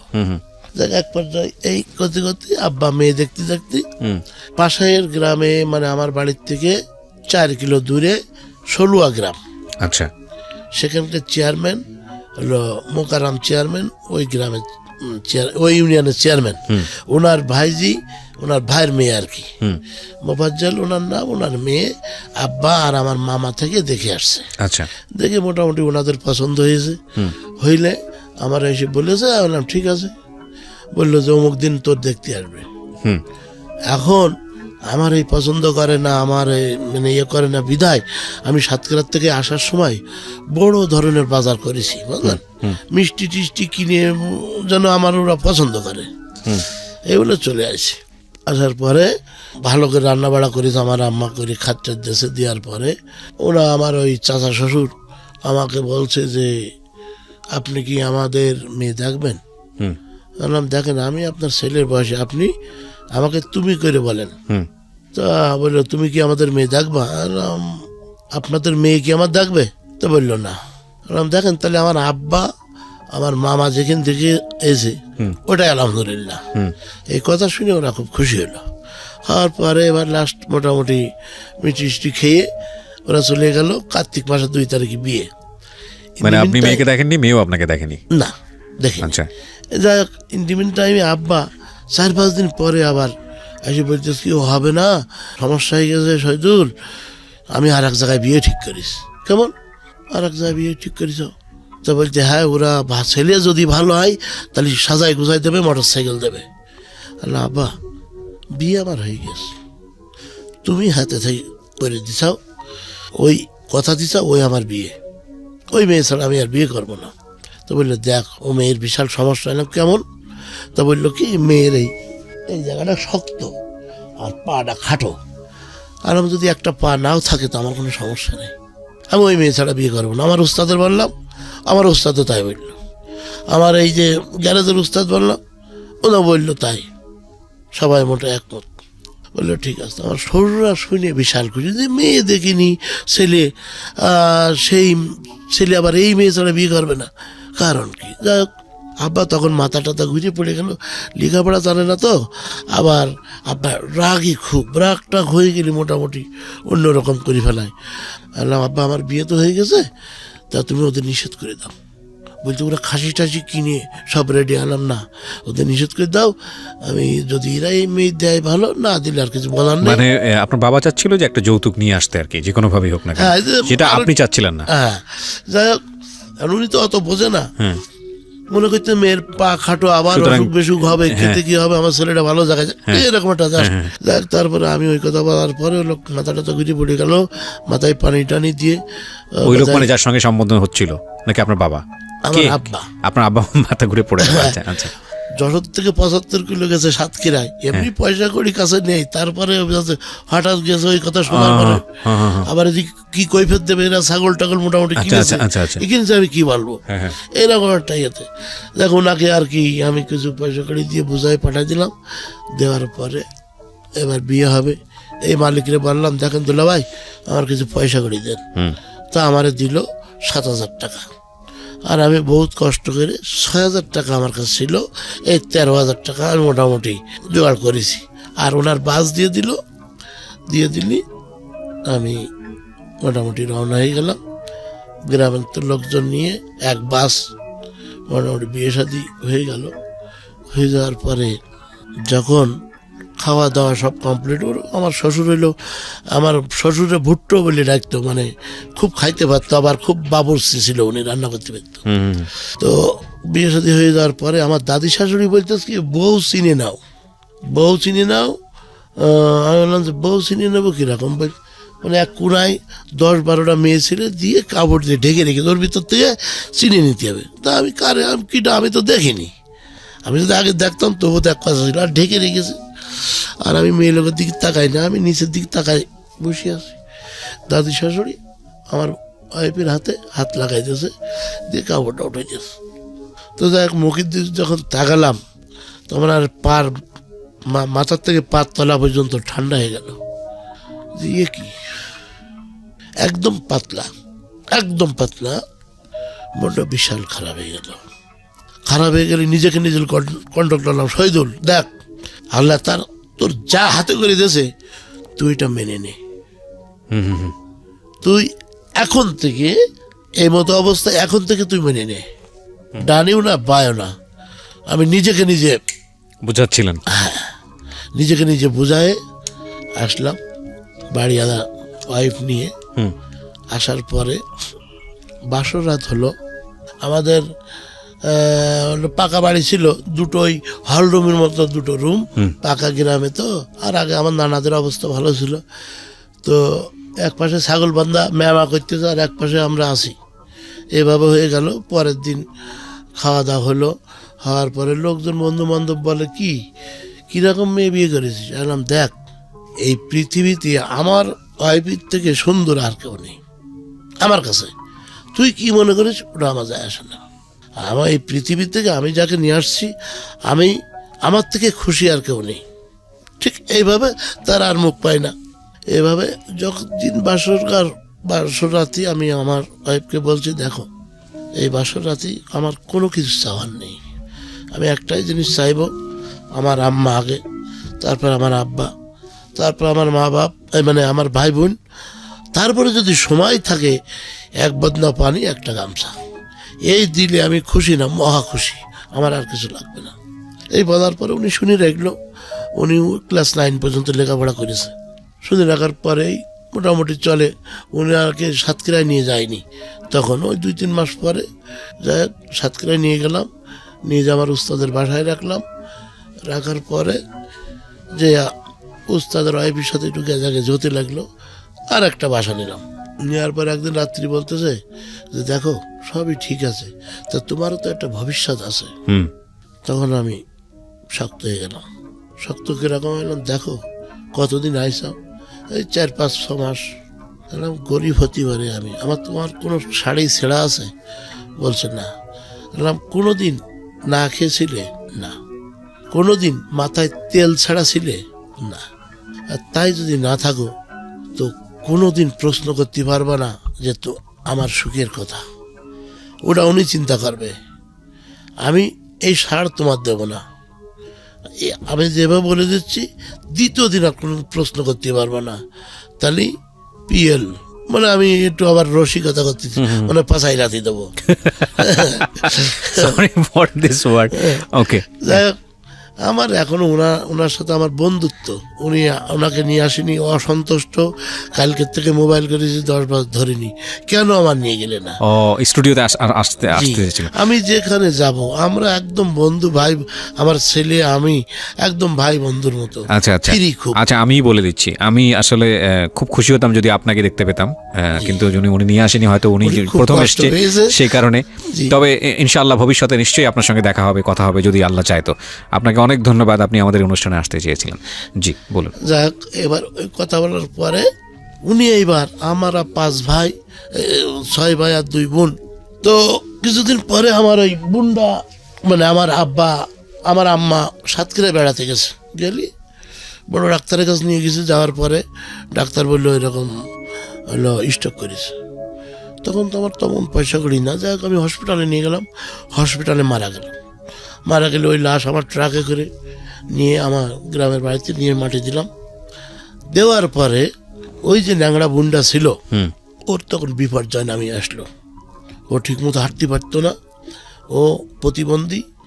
ওর একটা দোষ ছিল, ওই রাত 12টার সময় পায়খানা করবে, দিনের বেলায় কোনো অভ্যাস। পায়খানা করবে না, আর রাত 4টের দিকে 2 বার পায়খানা করবে কাপড় চোপড় ভরে। তো আমার আব্বা ফট করে বলে বসলো, আমার সাথে বলিনি, লোকজনের হাতে বলে যে আর একটা বিয়ে শাদী করবে, ওর দেখবে কে। তারপরে মোটামুটি মানে আমার ওয়াইফ দেখতেছে, আমার বোন দেখতেছে। তারপরে ওই কথা বলার পরে আব্বা আবার বিয়ে করলো। বাবা বিয়ে করে ফেললো আরেকটা। আমি চেয়ারম্যানের ভাই দিয়ে বিয়ে করেছি, আর পাশের গ্রামের ভ্যানালার মেয়ে বিয়ে করলো আব্বা। যাক, তাতে আমার কোনো আফসোস নেই। আব্বা আমার খুব কষ্ট করেছে জীবনে, যা বলে আমি তাই মানি। বিয়ে শাদী করার পরে আমার আম্মা মারা যাওয়ার আগে 7টা গরু ছিল, ওই যে ড্রাইভারি করেছে, টুকটাক পয়সা দিয়েছে, ওতে বানাইছে 6-7টা গরু বানাইছে। তারপরে ওখানে গাছ টাছ লাগাই, মোটামুটি আমরা অনেক আগের থেকে সুস্থ হয়েছি। এখন গ্রামের থেকে গরু নিয়ে আব্বারে নিয়ে আমরা চলে আসি। আমার আম্মা মারা গেছে। চলে আসার পরে আমার বোন বলতেছে, আব্বা আমার একটা গরু দুবা, আমি কিনে নেবো তোমার কাছ। তা কাইনে কত দাম? 5,000 টাকা। কোন বোন? প্রতিবন্ধী বোন? কোন বোন কিনবে? না, বড় বোন। বড় বোন, আচ্ছা। হ্যাঁ, এবার বলতেছে 5,000 টাকা। ঠিক আছে, 2,000 টাকা এখন দিচ্ছি আর পরে দিবানে। তখন আমার আব্বা এসে আমার বলছে, দেখ তোর বোন গরু নিচ্ছে আছে, তো 2,000 টাকা এখন দেবে আর 3,000 টাকা পরে দেবে। তোমারই তো মেয়ে, দেও, নাই দেয়, আমি টাকা তোমার দিয়ে দেবো। তো বললো ঠিক আছে। তো আমি গাড়ি চালাই যশোরে, সাতক্ষীরাতে যশোরে কাজ করাতে যাবো। তো ওই গরুটা তুলে নিয়ে আমার বইনা মানে ভাগনা আর আব্বারে তুলে নিয়ে 3 জনে তুলে নিয়ে আসতেছি যশোরে। তো ওই ঝিওরগাছা থেকে যশোর 9 কিলো এই পাশটা ভিতরে আমার বোনাই বাড়ি, আর ওখান থেকে আবার 4-5 কিলো আমার নতুন নানা বাড়ি। এখন আব্বা করেছে কি, ওই গরু নিয়ে আমার ভাগনারে নিয়ে নামাই দিয়েছি। দেওয়ার পরে আমার আব্বা বলে, যাই তুই শিগগিরি যা, তোর মার বলকে মুরগি রান্না করতি। কেন ও ছোটো মানুষ, বলছে আমি গরু নিয়ে আসছি, তুই মার বলকে মুরগি রান্না করতি। মা মোটামুটি ওদিকে মানে আমার বোন রান্না টান্না করে আব্বা স্টেজ গরু নিয়ে বিরাট খুশি হবে। টাকা দিয়েছে আমার বোন জানে, আর আমরা জানি, গ্রামের লোক তো জানে না। গ্রামের লোকের কাছে দেখাবে আমার আব্বা দিয়েছে, বিরাট একটা ই করবে। সেই গরু উনি নিয়ে নতুন শ্বশুর বাড়ি চলে গেছে। যাক, বিকাল সন্ধ্যা রাত 8টা, তখন টেলিফোন, ফোন না। আমার বোন বলতেছে না আব্বা আসেনি। হলো কি ব্যাপার, মাথা খারাপ নাই তোর, ভুল বকতেছিস নাই? আমার রাগ হচ্ছে। তো বলছে না আসেনি। কি করি? ওই রাত্রি সমস্ত আমার 6 ভাই এক জায়গায় করে ফেললাম, করে সকালবেলায় আমার ওই বোনির নিয়ে আর একটা মাইক্রো নিয়ে সব চলে গেলাম সেখানে। খুব রাগান্বিত হয়ে যায়, আজকে বাপের সাথে একটা যুদ্ধ হবে, এরকম একটা ভাব। যাওয়ার পরে সেই শ্বশুরবাড়িতে নামলাম। নামার পরে মানে আমার শ্বশুরবাড়ি আর পাশের গ্রামে। নামার পরে শুনলাম আব্বা বাজারে গেছে। এবার গেলাম বাজারের পাশ দূরিতে, দেখতেছি আব্বা চিকনে মানে এই ভ্যানে করে 1 কেজি চাউল আর মনে হয় অল্প একটু লবণ আর ওই 1/2 কেজি কি 1 কেজি তরকারি নিয়ে ভ্যানে করে আসতেছে। এদিক তো রাগে করে গেছি। যখন সামনের পর এই যে তখন কি আর রাগ থাকে, যতই হোক জন্মদাতা। তা আমি আব্বার গায়ে হাত বলেছি, আব্বা আমরা কি অপরাধ করেছি তোমার কাছে? আমার করে কাঁদতেছি যে আমাদের আজকে এই অবস্থা করে তুমি চলে আসলে, তোমার কি অভাব? এখন আমার সুখের দিন আসছে, তুমি থাকবা, তুমি আমার বাড়ি থাকবা, তুমি কোনো কাজ নেই, 5 ওয়াক্ত নামাজ কালাম পড়বা, আমার পোলা পান নিয়ে বেড়াবা, যখন যেটা যে ছেলের অর্ডার করবা তাই করবে। তোমার অবাধ্য যদি আমরা হই তখন আমার বলতে পারো যে তোরা খারাপ, তোদের কাছে আমি থাকবো না। আব্বার কোনো প্রশ্ন নেই, একটাই কথা হলে আমি আর যাবো না তো যাবই না। তখন মোটামুটি আর দেখলাম ওই লোক যখন যাবেই না, তার কি করি? অনেক লোক জোগাড় হয়ে গেছে গেলি। আমি তখন আব্বার হাতটা ধরে বললাম, আব্বা তোমার কি কোনো দাবি আছে?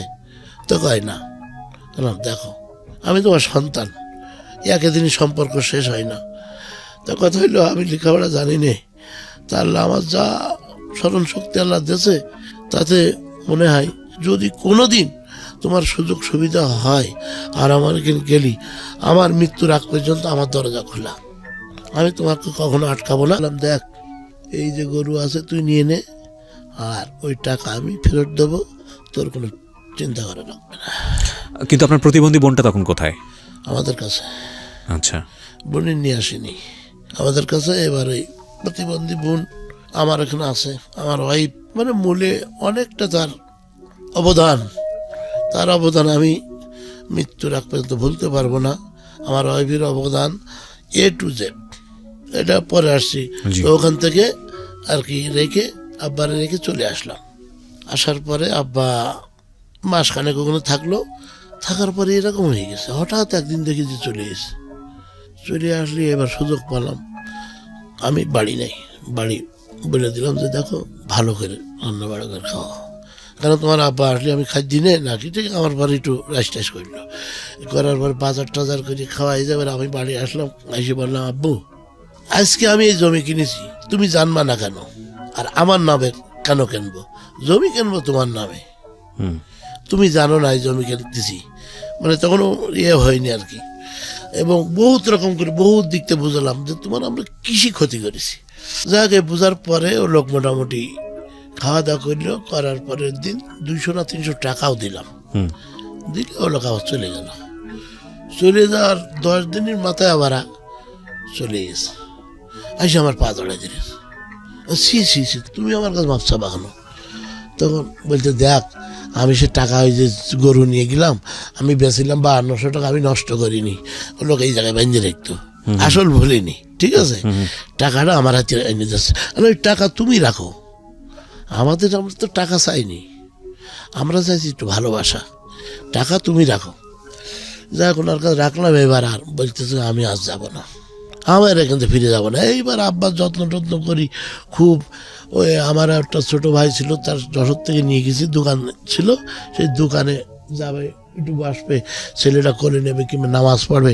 প্রতিদিন আমার বাজেট ছিল 20 টাকা, খরচ হোক আর না হোক, আর দোকান তো নেবে 10 টাকা। এই বাজেট করে মোটামুটি এই 1-2 মাস হওয়ার পরে হঠাৎ বলতেছে কি আমার এই জায়গায় একটা আব মতো দেখা যাচ্ছে কানে, এই না কানের পেছনে। আচ্ছা আচ্ছা, ও গালের মধ্যে। হ্যাঁ এই জায়গায় আচ্ছা আচ্ছা, আব মতো দেখা গেছে। এখানে ডাক্তারের দেখলাম, বললো ইন্ডিয়ায় নিয়ে যাও।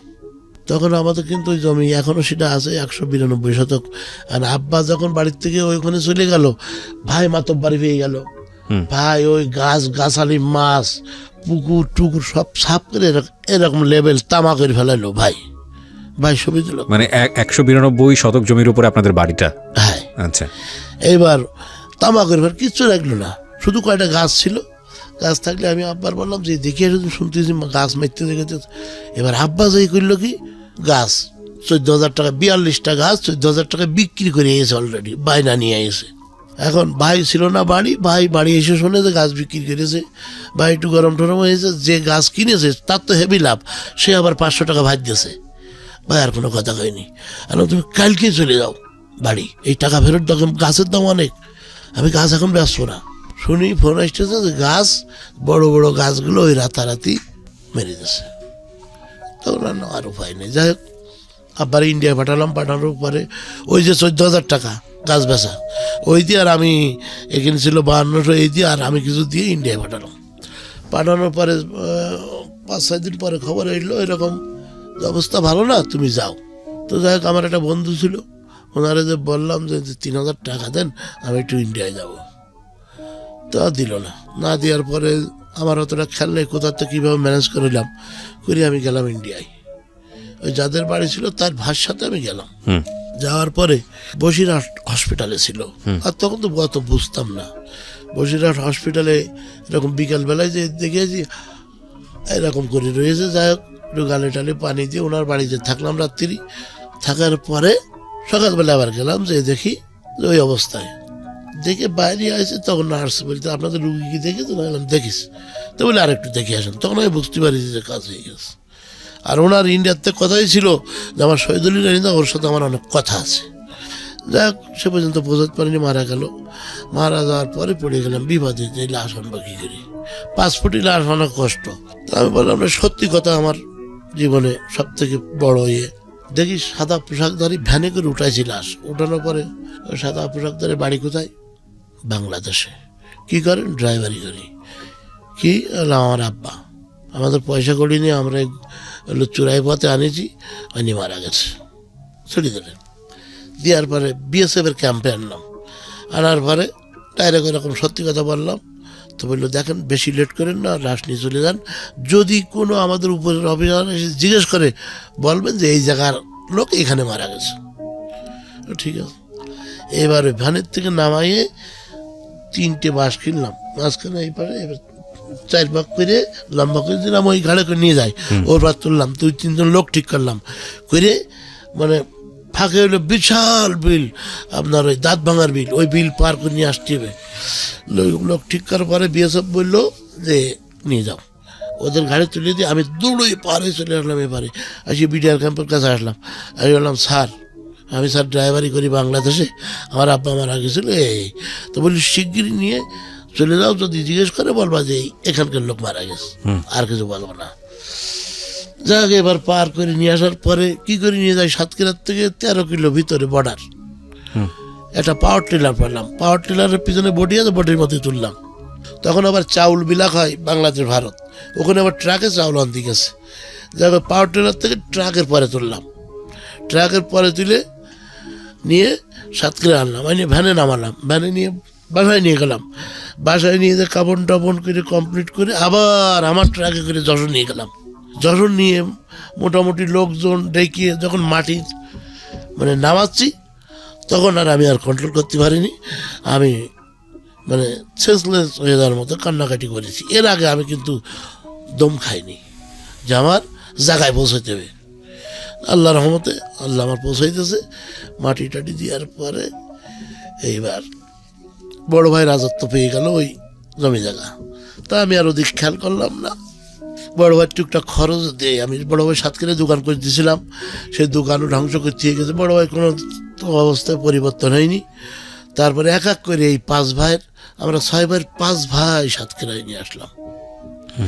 ছোট ভাইটা আমার সাথে আজও আছে, সাতক্ষীরায় নিয়ে আসলাম। আর ওই যে বুন্ডা মোটামুটি বললাম না, ওই রাত 4টার সময় আর রাত 12টার সময় পায়খানা করে আমার ওয়াইফ সাফ করে হাতে করে। আর 11 বছর বয়স, কি গন্ধ! একটা বাচ্চার পায়খানা গন্ধ, আর 11 বছর বয়স তার গন্ধ, আসমান জমিন ডিফারেন্স। তখন ওই পান খাওয়া শিখলো, পান খালি একটু গন্ধ কম লাগে।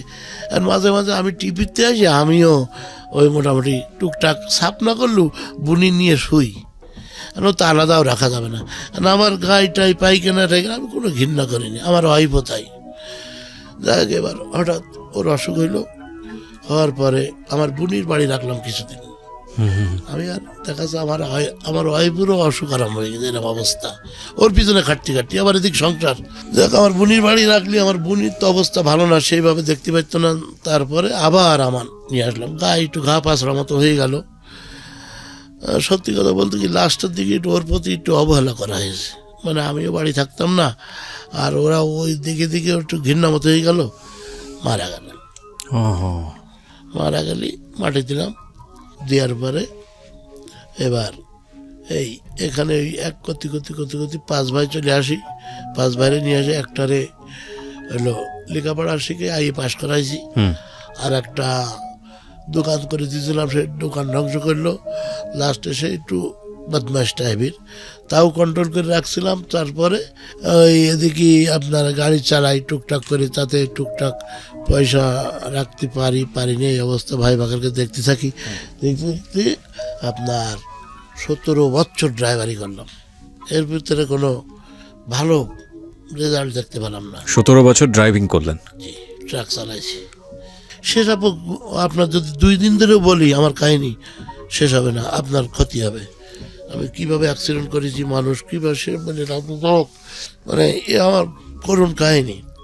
এবার ওই ড্রাইভারি করতে করতে অল্প একটু বলি, এক জায়গায় আমরা 7 কিলো থেকে 36 কিলো দূরে সেখানে আলু আনতে গেছি। যাওয়ার পরে শাকের চেয়ারম্যান তার নাম, সেখানে গাড়িগুলো যায় খুব কম। আলু আনতে গেছি, এবার আলু তুলতেছি, আলু তোলা গেছে, সামনে একটা মাদ্রাসা, আবার রোডটা আবার মাঝখানে উঁচু, ঠিক এরকম, আর 2 সাইডে চাকা যাবে, গাড়ি ডানু বাইও যেতে পারবে না, ডানু যাতে।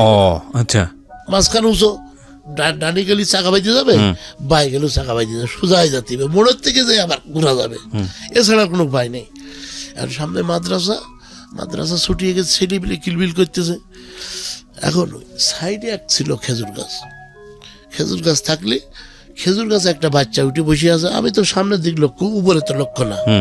এখন ও বাচ্চা বসে, আর এই যে ট্রাকের এই সাইডে, পিছনের বাম সাইডে ঝুলে লোক যাচ্ছে, আর খেজুর গাছের গাঁদে সেমসেম যাচ্ছে, কিন্তু খেজুর গাছের গাঁদে সেমসেম যাচ্ছে। এখন যদি ওই খেজুর গাছ পর্যন্ত যায়, তাহলে ওই বাচ্চাটা পড়ে যাবে। এই বাচ্চাটা ওই খেজুর গাছ দেখতেছে না, বাচ্চা উত্তর জ্ঞান নেই, খেজুর গাছ পর্যন্ত গেলে খেজুর গাছে লেগে পড়ে যাবে।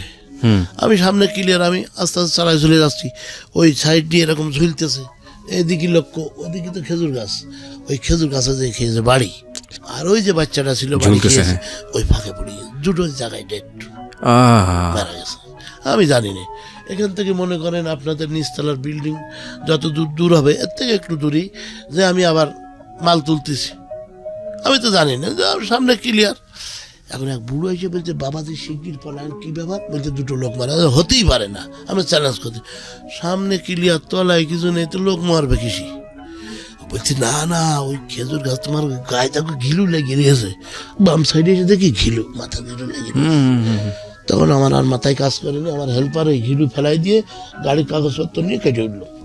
এখন আমি কি করি, আমি মোটামুটি গাড়ি স্টার্ট করে টান দিলাম, চিন্তা করে নিলাম এই টান দিয়ে আমি যে রাস্তা আইছি যেতে পারবো না, আর পাবলিকের রাতে ধরা যদি খাই আমি লাশ। আরও গ্রামের ব্যাপার, সাইড দিয়ে মোটরসাইকেল নামাই দিয়েছে ভুই দিয়ে, আমার ধরবে তাই। আমি তাড়াতাড়ি ব্রেক মেরে দিয়ে মোটরসাইকেল লাগের পাজড়ায় ধরলাম যে বাঁচাও। ওরা 2 জনের ফাঁকে নিয়ে, যাদের বাড়ি আলু আনতে গেছিলাম, ওদের 5 তলা বিল্ডিং, ওই গ্রামে চেয়ারম্যান, ওই বিল্ডিং নিচের তলায় ঢুকাই দিলে আল্লাহ আমার রক্ষা করলো, আমার গায়ে একটা স্পটও পড়িনি। না পড়লে এবারে আমি মোটামুটি বাইরের থেকে ইট পাইটকেল মারতেছে দরজায়, জোর বের করে দাও, ও গাঁজা খেয়েছে, এই খেয়েছে, তা খেয়েছে, বিভিন্ন কথাবার্তা। আমি তো ঠকঠক করে কেঁপে ছোটো হয়ে গেছি অলরেডি, ভয়তে ছোটো হয়ে গেছি, আর জ্বর 102-103 জ্বর এসে গেছে, 2 মানুষ মারা গেছে, আমি নেই। আমার মনে তখন কি হচ্ছে আমি নিজে বলতে পারি না। আর তারপরে মানুষ ওই হাজার লোক এসে ওই করতেছে, পুলিশ এসে গেছে। ওই অবস্থায় পুলিশের হাতে তুলে দিল, তুলে দিলি 1997 সাল তুলে দিলি পুলিশের সাথে। আমি আসতে একটা চাই মনে করলাম ওই গুলি খাইতেছে। এই দৌড়তি 10টা রাত 11টা বেজে গেছে। কোথায় যাচ্ছে আমি আন্দাজের পর দৌড়চ্ছি, বাগানের মধ্যে দিয়ে যাচ্ছি, কাটা টাটা ফুটে হঠাৎ এক বাড়ির ঘেরা কুঞ্চি জানেন কিনা বলতে পারো, কুঞ্চি দিয়ে বাঁশের কুঞ্চি, হ্যাঁ। কুঞ্চির পাঁচিল, ওই পাঁচিলের পর লাফ দিয়ে নিচে পড়েছি, আর এই মালা ঘুরে এই পাশে চলে গেছে। তখন আমি মোটামুটি মানে সেন্সলেস যাওয়ার মতো আমি পড়ে গেছি অলরেডি। ওই দিন শুক্রবার ছিল, অনুরোধের আসর হয় ওই সময় রেডিওতে 11টা পর্যন্ত।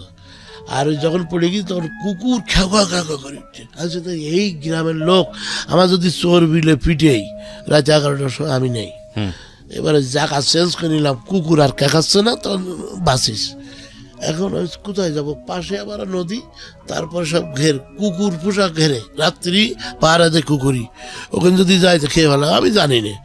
যাক, দেখি একটা বাড়িতে, পাশের বাড়িতে টিম টিম করে আলো জ্বলতেছে। এখন তারা আবার 2 ভাই ভ্যান চালায়। আমি যেই ঠেলে উঠে যাই, আম্মা একটু বাঁচাও, আব্বা একটু বাঁচাও। এখন ওরা আসে চিল্লাই মিল্লাই উঠেছে, কি ব্যাপার পাগল? বাবা আমি পাগল না, আমি ভালো মানুষ, আমি এরকম অ্যাক্সিডেন্ট করি, আমার একটু বাঁচা, পুলিশে দাবড়াচ্ছে। এই যে শুনিয়েছে পুলিশে দাবড়াচ্ছে, আর দেখা যাবে না, কয় আমাদেরও ধরে নিয়ে যাবে। গ্রামের লোক বোঝে না।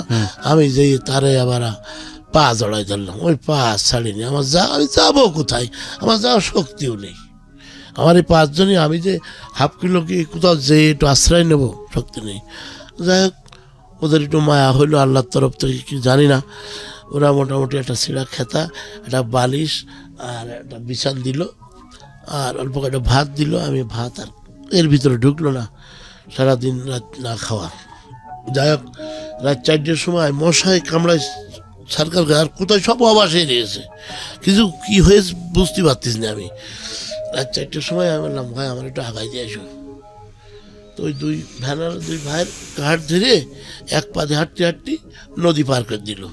দেওয়ার পরে হাঁটতেছি, সামনে 3 কিলো হাঁটতে হাঁটে, তারপরে বাজার, তারপরে যে হইলো ওখানে হেলিকপ্টার পাওয়া যাইতো, তখন ওই সাইকেলের পিছনে সিট বানায় হেলিকপ্টার বলে চালাইতো। এখন ওই 3 কিলো যাইতে যাইতে দেখি আমাদের সহজ গামছা বিক্রি করে আসতেছে একটা লোক, ও পিছন থেকে আমার হাঁটতে হাঁটতে আগায় এসে ধরে ফেলেছে। বলি, ভাই কোথায় যাও? না, ভাই এই ব্যাপার। তখন একটু মিথ্যে কথা বললাম, দেখেন আমার একটা ভাই ঘেরে থাকে, তা হারাই গেছে, পাচ্ছি না, তা আমি পড়ি যে আমার এই অবস্থা। পুলিশ আমি চিন্তা করছি, পুলিশের কথা বললে আবার আর এক রকম হবে। এবার উনি হাত ধরে নিয়ে বাজারে নিয়ে মিষ্টির দোকানে নিয়ে দিল একটা মিষ্টি আর একটা পাউরুটি। তা বোধ হয় 6 মাস বয়সে, গন্ধের ঠেলায়, তারপরে খিদের তাড়ো নাই, তাই মোটামুটি খেয়ে নিলাম। নেওয়ার পরে ওখান থেকে আসলাম সাতক্ষীরায়। এসে আমার বোনের বাড়ি যে উঠলাম, তা পুলিশ দেখলি ভয় লাগতেছে। বোনের বাড়ি যে ওই মঙ্গলের বাড়ি উঠলাম, আর বোনটা দেখি বুঝি কি ব্যাপার, কি অবস্থা তোরা? এইবার কথা জিজ্ঞেস করি না, 2টো ভাত দে। তো কবুতরের গোশ রান্না ছিল আর 1 গামলা ভাত ছিল। তা ওই বাড়তি যাচ্ছিলাম, তোর আর বাড়া লাগবে না, ওই জাহাজ যে ছিল ওর মধ্যে ঢেলে নিয়ে এরকম ঘোলাই নিয়ে সব খেয়ে ফেললাম। 2 দিন 2.5 দিন খাইনি। এটা কি মানে বিয়ের পরের ঘটনা? না, বিয়ের আগের, বিয়ের পরের ঘটনা। বিয়ের পরের ঘটনা। হ্যাঁ, এইবার খাইনি, খাইয়ে এবার সুস্থ হলাম, তারপরে জামিন দিয়ে মোটামুটি এলো। যাই এইবার জামিন বলতে কি মানে আপনার কোর্টে যাইতে হয়েছে, মামলা হয়েছে, এটা নিয়ে মামলা হয়েছে? 150 দিন আমার হাজির, 150 দিন পার করার পরে কেস মিটেছে। ওদের আবার 20-40 হাজার টাকা তুলে দিছি, মালিক তরফ থেকে 20,000 টাকা দিছি। এই 40,000 টাকা দিছি, যারা মারা গেছিল গরিব মানুষ, ওদের টাকা দিছি, বিমা করা ছিল সে টাকা তুলে দিছি, ওরা সন্তুষ্ট। আচ্ছা, এটা তো আসলে আমাদের জায়গা থেকে আমরা সবসময় যে জিনিসটা দেখি, অ্যাক্সিডেন্ট হলে সবসময় ড্রাইভারের ওপরেই দোষটা আসে। আমি নিজেও গাড়ি ড্রাইভ করি, আমি নিজেও জানি যে কিছু কিছু সময় আসলে ড্রাইভারের কোনো দোষই থাকে না, এবং পথচারী যারা থাকেন বা যারা অ্যাক্সিডেন্টের শিকার হন তাদের ভয়ঙ্কর রকমের দোষ থাকে। কিন্তু মানুষের একটা সাধারণ সেন্স মনে করে যে ভিকটিম যে সেই আসলে নিরপরাধ, যে কাজটি করেছে সে আসলে অপরাধী। এখানে আসলে এই জায়গাটায় পরিবর্তন সম্ভব না, কারণ মানুষের ওই মুহূর্তে তো আসলে সম্ভব কখন, যে নিজেকে বুঝতে হবে, একটা লোক যে কেন দৌড়চ্ছে সেটা আগে দেখতে হবে, তারপরে তার গায়ে দিতে হবে। আপনি মনে করেন একটা লোক সাপোজ বিপদে পড়ে দৌড়চ্ছে, আর একজন বলতেছে চোর, অত সে কখনো সে চুরি করেনি, অন্য বিপদে পড়িত হচ্ছে। এখন এই জনগণের কথা ওরে ধরে নিয়ে ওকে ধরাই করে মেরে ফেলে দিল। হ্যাঁ, অথচ চরম অন্যায়। দেখলো না যে ও আগে কি করছে, ভয়ানক রকমের অন্যায়। এটাকে আমি বলি ফার্স্ট ইমোশন। এই ফার্স্ট ইমোশনে আমি 22 বছর ড্রাইভারি করেছি, আমি খুব অভিজ্ঞ ড্রাইভার। এবং আমি যখন এর ফাঁকে আর একটা কথা বলে যাই, আমার নাম অরিজিনাল নাম তো শহীদুল ইসলাম।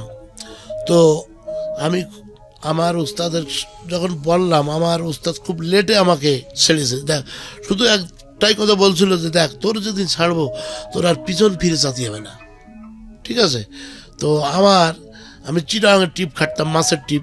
এই বললাম না এইসব ফাটা 12 ঘন্টায় বেডফোর্ড গাড়ি, তখন 12 ঘন্টায় চিটাগাং যেতাম। বাবা, বেডফোর্ড তো সেই রকম গাড়ি। হ্যাঁ, না নর্মাল, এখন তো টাটা, লিল্যান্ড, হিনো, ইসুজু, মানে জার্মান, জাপান সব বেড়েছে। তখন তো অল্প মাল নিয়ে হ্যাঁ আর কি। বেডফোর্ড বলতে আপনি যেটা ট্রাকের কথা বলতেছেন, তো ট্রাকে তো এটা তো বড় ট্রাক। আমি না না, মানে ছোট, এখন ও ছোট, ওই তুলনায় এখন বড়, কিন্তু ওই সময় ছোট ছিল। ওই তুলনায় এখন ছোট, আর ওই তুলনায় তখন বড় ছিল। আচ্ছা আচ্ছা।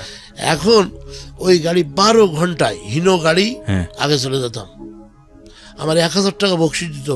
তা আমার ওই গাড়ি আর রোডে থাকে, ছিঁড়ে ছুটি নিয়ে বেরোয় আমি ঠিকই ভোর 6টার ভিতরে পৌঁছাতাম। এখন আমি অন্যায় করিনি, আমার নামায় দিল, আমি আর মোটর গাড়ি চালাবো না, আমি ভিক্ষে করে খাবো, আমি মোটর গাড়ি চালাবো না। এখন ওই দিন নেমে যাওয়ার পরে আমাদের ভোমরাতে এক্সপোর্ট ইম্পোর্ট হয়, ওখানে পোর্ট হয়েছে। এখন ওখান থেকে একটা ছেলে শওকাত নাম করে, ও আমার সামনে থেকে গাড়ি ঘোড়া ঠিক করে ওই আপনার ওই নিয়ে যায়। তখন আমি ওই ড্রাইভারে বাদ দিয়ে ওই করতে লাগলাম। তাতে দেখা যায় 200, 300, 400, 500 টাকা কামাই হয়। আমি আর ওই ড্রাইভারের থেকে সরে পড়লাম। সরে পড়ার পরে এবার ভোমরাই গেলাম, যে দেখি যে মানে এর নাম বলে ব্রোকারি, আবার বাংলায় বলে দালাল।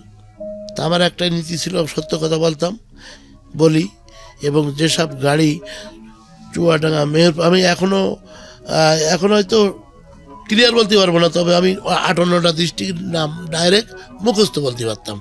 এবার ওখান থেকে ওই শওকাত আমার নিয়ে যাওয়ার পরে আমি ওই 1-2 করতে ওই দালালি, মানে যশোর, খুলনা যেসব গাড়ি আসে, তখন গাড়ির ক্রাইসিস খুব। আমার কন্ট্যাক্ট 500 টাকা দিই, একটা গাড়ি দেও 500, 15-20 টাকার গাড়ি দিতে লাগলাম। তাতে 10,000, 8,000, আমি টাকা তো টাকা তো অভাব নেই, এতদিন কোথায় ছিলি? এই করতে মোটামুটি এলো।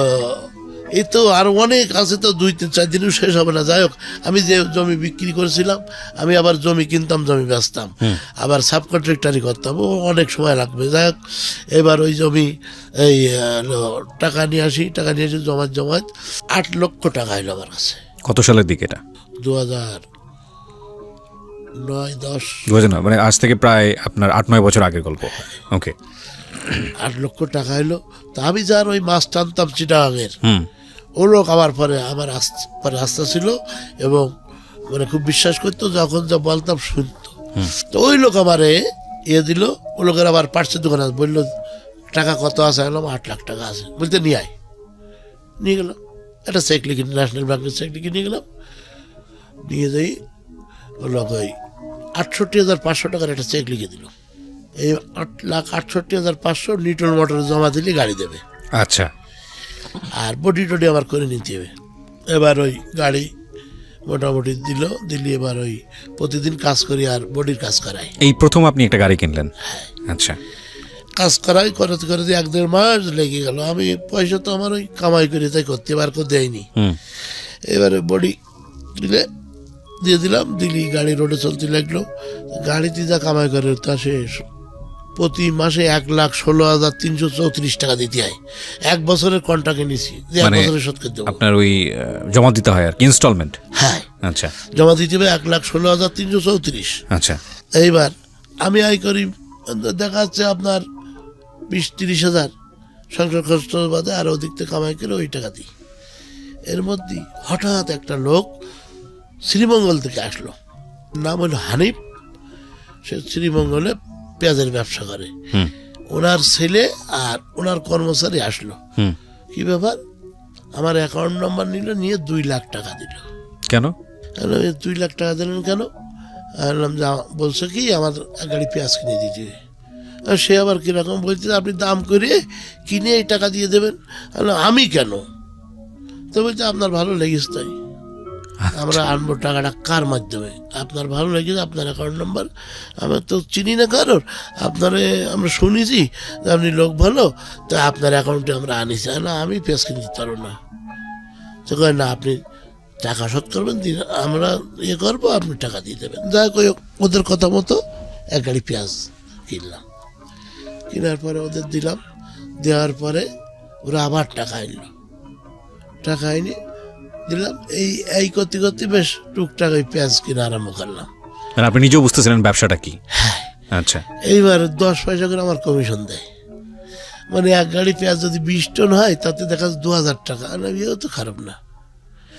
এই করতে করতে আমার ড্রাইভাররা বহুত সহযোগিতা করে, যেখানে ওই পেঁয়াজ নিয়ে যায় আমার কথা বলে যে ওই লোক 7 লোক সঠিক কথা বলে, টাকা মান নেই, এইভাবে ওরা প্রচার করে। The very important thing is that এই শহীদুল নামটা, ওপেন শহীদুল, এটা একটা ব্র্যান্ড হয়ে গেল। এবং এটা দেখুন, ওই যে বললো যে 17 বছর ধরে শুধু ড্রাইভারই করেছি আমি, বা 19 বছর ধরে 22 বছর ধরে এই কাজের সঙ্গে যুক্ত ছিলাম।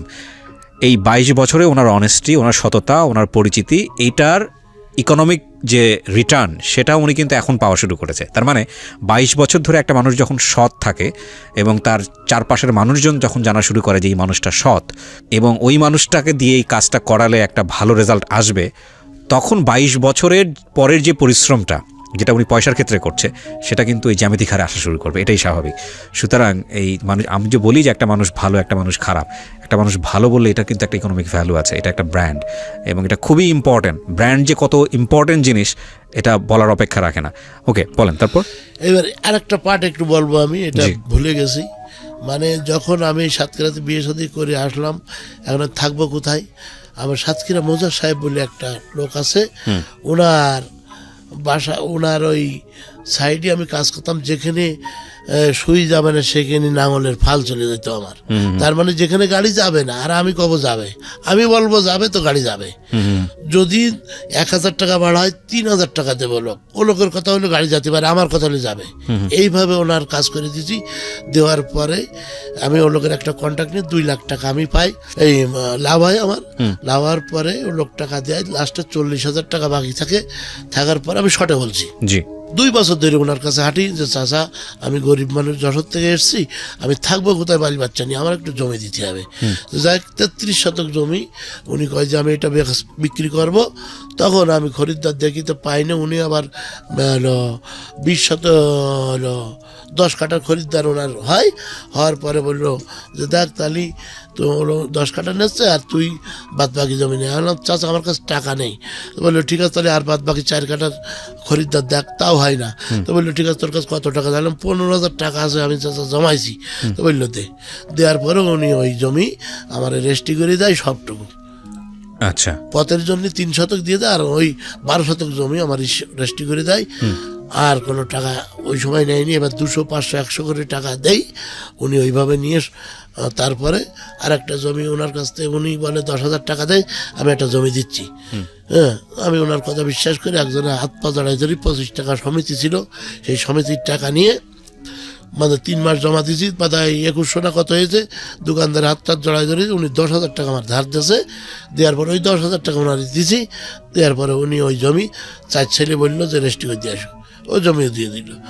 দেওয়ার পরে এবার আমি ওখানে চাষের বেড়ার ঘর করলাম। তো চাষের বেড়ার ঘরে যে যখন শুতাম, তা আল্লাহ কোনো মাফ করুক, মনে হয় যেন সেকেন্ড বেস্ট। আমি জমি কিনে নিজের ঘর, ওই যে বাবুই পাখি সেই গল্পটার মতো সেকেন্ড বেস্ট। আমার সে খুশির কোনো সীমানা ছিল না, শেষ ছিল না। এইবার বুমরাই যে যখন কাজ করতে লাগলাম, কাজ করতে করতে তখন ওই আমার পার্টনার নেবে না। আমি তো কর্মচারী ওর, আমার 200 কোটি টাকা যায়, পার্টনার নেবে না। এখন ও যার কাজ করে তার সাথে আমার একটা সখ্যতা হয়ে গেল। বললো ঠিক আছে, ও তোর যখন পার্টনার নেবে না, তুই এক কাজ কর, তুই তো ভালো কাজ জানিস, তোর ছাড়া আমার কাজ চলবে না, তুই অর্ধেক করবি, ওরা অর্ধেক করবে। উনি বিচার করে দিল, দেখছে আর কি, টেবিলে বসে 20-30 জন লোক। আমি সেই জায়গায় উঠে বললাম দেখেন আমার উস্তাদ আগে, আপনি আগে না। আজকে আপনারা দেখতে পাইছি আমার উস্তাদ এই জায়গায় নিয়ে আসছিল, তাই তো আমি উস্তাদের সাথে যাব। উস্তাদ বিশাল খুশি, ওই খুশি হয়ে আমার পার্টনার করে নিল। তা ওই যে প্রথম ওই যে দ্বিতীয়বার ওই যে 10,000 টাকা যে জমিটা নিয়েছিলাম, ওইটা বিক্রি করে 2,15,000 টাকা বিক্রি করে ওকে 90,000 টাকা দিলাম। 23,000 টাকা একটা ফ্রিজ কিনলাম, ওই লেগে গেলাম পার্টনার। যাক, তারপর ওই যে পেঁয়াজ আর কি দেওয়া শুরু করলাম, সরকার সমস্ত জায়গায় প্রচার হতে লাগলো, ওপেন শহীদুল, এই ওপেন শহীদুল কিনা চাঁদপুরের থেকে শুনতে পাই। চাঁদপুরি যখন আপনার মাল দেয় ফেনিয়ালারা কি করে, ওরা একটা ব্রেন খাটায়, এখান থেকে 2 টাকা ভাড়া 1 কেজি মালের, হয়তো 22 টাকা কিনে, তাহলে 24 টাকা। এখন দেখা যাচ্ছে ওরা 23.5 টাকা দাম এ করে দেবে, 24 টাকা 24.5 টাকা এ করে দেবে। এবার দেখা যাচ্ছে যে ওই ওরা ওই 200 কেজি ছাড় দেবে, এইভাবে কোন ধরনের কি ওরা মাল দিত। যাই হোক, ওরা চলে আসলো এখানে, এসে দেখে আশপাশ যে খবর দিয়ে দেখে যে আমি একটা সৎ ছেলে। যাই হোক, মোটামুটি এই শুরু হলো আমার ব্যবসা। আমার কাছে কোনো পুঁজি নেই, 10টি টাকাও নেই মনে করেন, আমি ওই যাই করি তাই ব্যয় করি। এইবার মিন্টু সাবুলির লোক আছে একটা খুলনায় বাড়ি, ওনার কাছ থেকে 1 গাড়ি মাল নিলাম বাকি। লোকের কাছে জিজ্ঞেস করে টাকা দেবেন তো, দেবে না। 3 দিন পরে টাকা দিয়ে দিলাম। দিয়ে দেওয়ার পর ওই ব্যবসা স্টার্ট হলো। 1,99,00,000 টাকা আমার বাকি দিল ওই মিন্টু শাহ। 1,99,00,000 টাকা আস্তে আস্তে আস্তে আস্তে আচ্ছা বাকি দিল। আচ্ছা, কিসের ব্যবসা ছিল? এটা পেঁয়াজের ব্যবসা ছিল। পেঁয়াজের ব্যবসা। এই পেঁয়াজের ব্যবসায় আপনি নিজেও ইনভলভ হলেন, তাই তো? হ্যাঁ। কি করতেন আপনি? কোথা থেকে পেঁয়াজ নিয়ে কোথায় ভারত বিক্রি? থেকে পেঁয়াজ আসতো, হ্যাঁ। বাংলাদেশে আসলে ভারতে 40 টাকা কিনা থাকুক, ওটা আমার দেখার বিষয় না। আমি ধরেন এখন 30 টাকা কিনেছি। চাঁদপুরি লোক বসে আছে, ভাই আমার 1 গাড়ি পেঁয়াজ পাঠাই দেন। ভাই কত? তো 30 টাকা। দেখেন একটু কম টম হয় কি, হয়তো আমি 28 টাকা কিনলাম। ওরা আমার বিশ্বাস করতো, আমার 25 পয়সা কমিশন। 20 টন মাল হলে 5,000 টাকা কমিশন। প্রতিদিন 7-8 গাড়ি করে মাল কিনতাম, 40,000 টাকায় একে দিনে। আমি তো প্রধানমন্ত্রীর কাছে চলে গেছি। 40,000 টাকা ওই আমি একটা লেখাপড়া জানি না, একটা এসপি সিট বেতন পাই না, ডেলি 40,000। আমি 40,000, আমি সত্যি কথা বলবো না, বলবো কি, মজা ওখানে আমার কথা বুঝতে পেরেছেন? মানে প্রতিদিন 40,000 টাকা করে ইনকাম হয়? প্রতিদিন 40, 50, 30 টাকা। আমি আর মাথায় কাজ করতে না। যাই হোক, এইবার ওই করতে করতে মোটামুটি টাকা মারি গেল। আমি তো পার্টি সবার চিনি নেই, দুষ্কৃতিকারী আছে না কিছু, ঢুকে যায়। ঢাকার থেকে কামাল বলে একটা লোক, সেও ইম্পোর্ট করতো মাল, ইন্ডিয়াতে আনতো, মার খেয়ে গেল। ও আমার কাছ থেকে বাকি নিত 15,05,275 টাকা। আমার অনেক স্মরণীয় ঘটনা আমার ভিতরে থাকে আর কি। এই দেখেন, আমার এখনো স্লিপ আছে, 3 কোটি টাকা মার্কেটে পাবো মুখি। এমনি কোনো লাইসেন্স জানি না। আপনার টাকা এটা? লোকের টাকা। আমি লোকের কাছ থেকে নিয়ে, আমি পণ্য পুঁজি খাটাইনি, আমি লোকের কাছ থেকে নিয়ে লোকের দিই, ফাঁকে আমার ওই 25 পয়সা মাঝখানে হচ্ছে আপনি মিডল ম্যান। হ্যাঁ। আচ্ছা, আমার সত্য কথা হবে, সঠিক কাজ হবে। এবার যদি তোর লাভ না হয়, তুই আমার 25 পয়সা দিস না, তবে আসলটা আমার কম দিলে হবে না। আমার বক্তব্য হইলো এরকম। কিন্তু আপনার প্রতিদিনের লাভ থাকা শুরু হলো 40,000 টাকা করে, আপনি যেটা বলছিলেন, পকেটে ঢুকলো। কিন্তু আর এই এত কোটি টাকার বিজনেসে আপনার হচ্ছে এখন পর্যন্ত লেনদেন বাকি আছে, আপনি সেটা বলতে চাচ্ছেন? আচ্ছা, ওকে, তারপর? এইবার ওই যে 2013 সালে ওই সময় আওয়ামী লীগ বিএনপি গাঞ্জাম ওই হরতাল। আমার একটু সাহস ছিল, আমি ভারতের পেঁয়াজ ওই ভমরাত থেকে ভ্যানে করে বইয়ে সাতক্ষীরার থেকে নিয়ে চিটাং পৌঁছে দিতাম। এক গাড়িতে 2 লাখ 2.5 লাখ টাকা লাভ হবে পার্টির। আমার ভাড়া দেবে 1 লক্ষ টাকা, 30,000 টাকা লাগে না, 1 লক্ষ 1,20,000 টাকা। তখন মোটামুটি আমি ওই টুকটাক জমি কেনা শুরু করে দিলাম। একটা জমি কিনলাম 29 লক্ষ টাকা দিয়ে, সে জমির দাম প্রায় এখন 1 কোটি। তো ওই মাহফিলে গ্রামের থেকে যা চাঁদা ওঠে, আর বাদ বাকি আমি বিয়ার করি। কারো কাছ তো জোর করে না, কিচ্ছু না, যা যে দেয় দিক, না দেয় না দিক। তা যদি আমি না নেই, তখন বলবে মানুষ যে আমার কাছ আমাদের হক কেড়ে গেছে, 2 পয়সা আসবে, দেখো গরম দেখাচ্ছে। এই না, আমার কাছ কথা হলো যে যা দেবে আমি নেব, তারপরে যেটা শর্ট পড়বে আমি দেবো। ঠিক এইভাবে, এই মন মানসিকতায়। তো যাক, প্রতি বছর আমি ওখানে আর কি, উনি ওয়াজ করতেন, পীরগঞ্জ বাড়ি, নুরুল আমিন, আপনাদের টিভিতেও আর কি ইয়ে করে। প্রতি বছর ওনাকে আনি, ওনার কোনো কন্ট্যাক্ট ছিল না, যা দেবো তাই নেবে। আমার সাথে ওনার খুব সম্পর্ক হয়ে গেল। এখন 2বার না 3বার ওই মাহফিল করার পরে উনি বললো যে হজ করতে হবে। সে কীভাবে? আমি লেখাপড়া জানি না, আর এমনি নামাজ কালাম হয়তো পড়ি, আমি কীভাবে কী করবো, আমার কাছে তো পয়সা করি নেই। তখন বললো, এক কাজ করেন, নিয়ত করেন, না আচ্ছা করলাম নিয়োগ, বললো 5,000 টাকা দেন। কোথায় দেবো? তো বললো আমার অ্যাকাউন্টে দেন। আচ্ছা দিলাম। তো বললে এইবার থেকে যা 5,000 টাকা আপনি আমার অ্যাকাউন্টে দেবেন, যেদিন হাওয়াজের পয়সা জোগাড় হবে সেই দিন যাবো। দেখ 1 বছরের ভিতরে 4,70,000 টাকা আমার ওই অ্যাকাউন্টে জমা পড়ে গেল।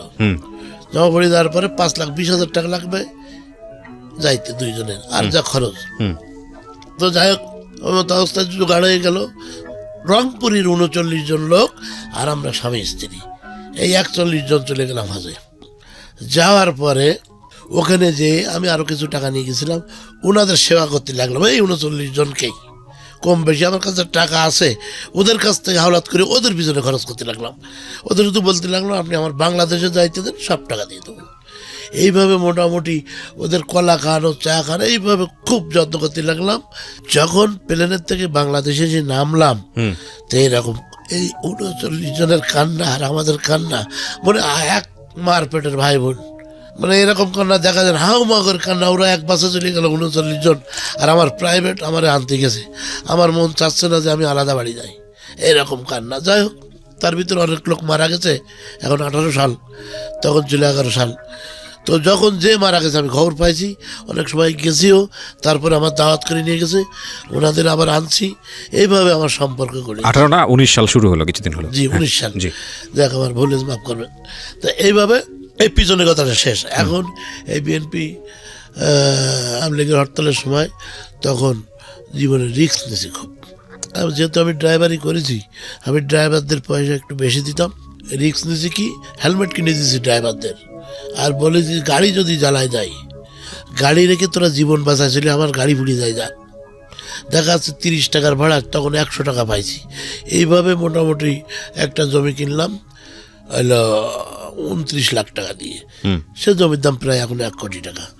এইভাবে চলতে লাগলো। করতে করতে গাড়ি আমি কিনলাম, ওই দুটো যে টাটা কিনছিলাম আপনার ওই যে 10 টাকা। তারপরে 3টে গাড়ি নিলাম নিটল মোটর থেকে, ওই ডাউন পেমেন্ট দিয়ে। এর শর্টে বলছি ওই 3টে টাকা শোধ হয়ে গেল। এবার আইডিয়ালসি আমার কাছে আসলো যে আপনি ওই নিটল মোটরে লাভ দেবেন কেন, আমরা টাকা দিচ্ছি 1 কোটি টাকা 2 কোটি টাকা যাই নেন। আমি বলছি 1 কোটি টাকা আমি কী করবো, আমি ভয় লাগতে লাগলো। যাই হোক তার ওনারা আমার 82 লাখ টাকা দিল গাড়ি কিনতে। মানে 4টে গাড়ির দাম 82 লাখ টাকা, না বডি করতে আরও লাগবে, তাও মোটামুটি হেল্প করলো। ওরা আমার সব লিখে টিকে নিলাম, আমি তো জানি সইটাই করে দিলাম। 4টে গাড়ির টাকা নিয়ে 4টে গাড়ি নিয়ে আসলাম। সেই 4টে টাকা বোধহয় 10 মাস শোধ হওয়ার পরে আবার 4টে দিল।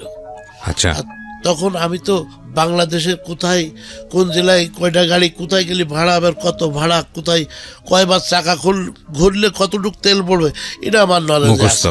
এই যে 22 বছরের এক্সপেরিয়েন্স। জি। এখন ড্রাইভার আমার ফাঁকি দিতে পারে না, আর দেয়ও না। আমি তো ওদের 2 পয়সা বেশি ধরে দিই, আর ঈদের সময় বোনাস দিই, বাড়ি এনে একসাথে খাই। ওদের সাথে আমি শেয়ার করি যে তোরা খাইছিস, গোসল করি, খোঁজ খবর নিই, তাতে ওরা খুব খুশি। এভাবে করতে গত বছর 6তলা হলো আপনার ওই 6তলা কী বলে প্ল্যান করে 3তলা উঠে গেছে, এখন কমপ্লিট হয়নি। আর আমার ছেলে 6টা ট্রাক, আমার জামাত 5টা, আর আমার হলো 10.5টা। 10.5টা কীরকম? তার মানে এখানে আরও জড়িত আছে আমার ভাইরা ভাই এসে 10 লাখ টাকা রেখেলাম। ওই সময় কিন্তু আমার দেখিনি, এখন সচলে 10 লাখ টাকা রেখে নিয়েই যাবে না, আর একটা ট্রাকে শেয়ার করে দিয়েছি, আর মাসে অর্ধেক পাই। এরকম 3-4 জন 5 জন আছে। আচ্ছা, আমি যদি একটু জানার জন্য আপনার কাছ থেকে জানি যে একটা ট্রাক থেকে মাসে অন এভারেজ গড়ে কীরকম ইনকাম থাকে সবকিছু বাদ দিয়ে? গড়ে মিডিয়ায় যদি বলি, এখন ব্যাপার হচ্ছে কি অনেক কথাই বলতে হয়, মনে করেন সব থেকে 50-60 হাজার টাকা থাকে। 50 থেকে 60 হাজার টাকা একটা ট্রাক থেকে ইনকাম হয়। তার মানে আপনার 10টা ট্রাক আছে, মানে আমরা ধরে নিচ্ছি যে মাসে কমপক্ষে হলেও আপনার 5 লক্ষ টাকা প্রফিট থাকে। আচ্ছা, এছাড়া আপনার পেঁয়াজের ব্যবসা আছে? হ্যাঁ, পেঁয়াজের ব্যবসা আছে, তাতে 2-3 লক্ষ টাকা আসে। আমি ট্যাক্স ভ্যাট দিই সব। আচ্ছা, মাশাআল্লাহ।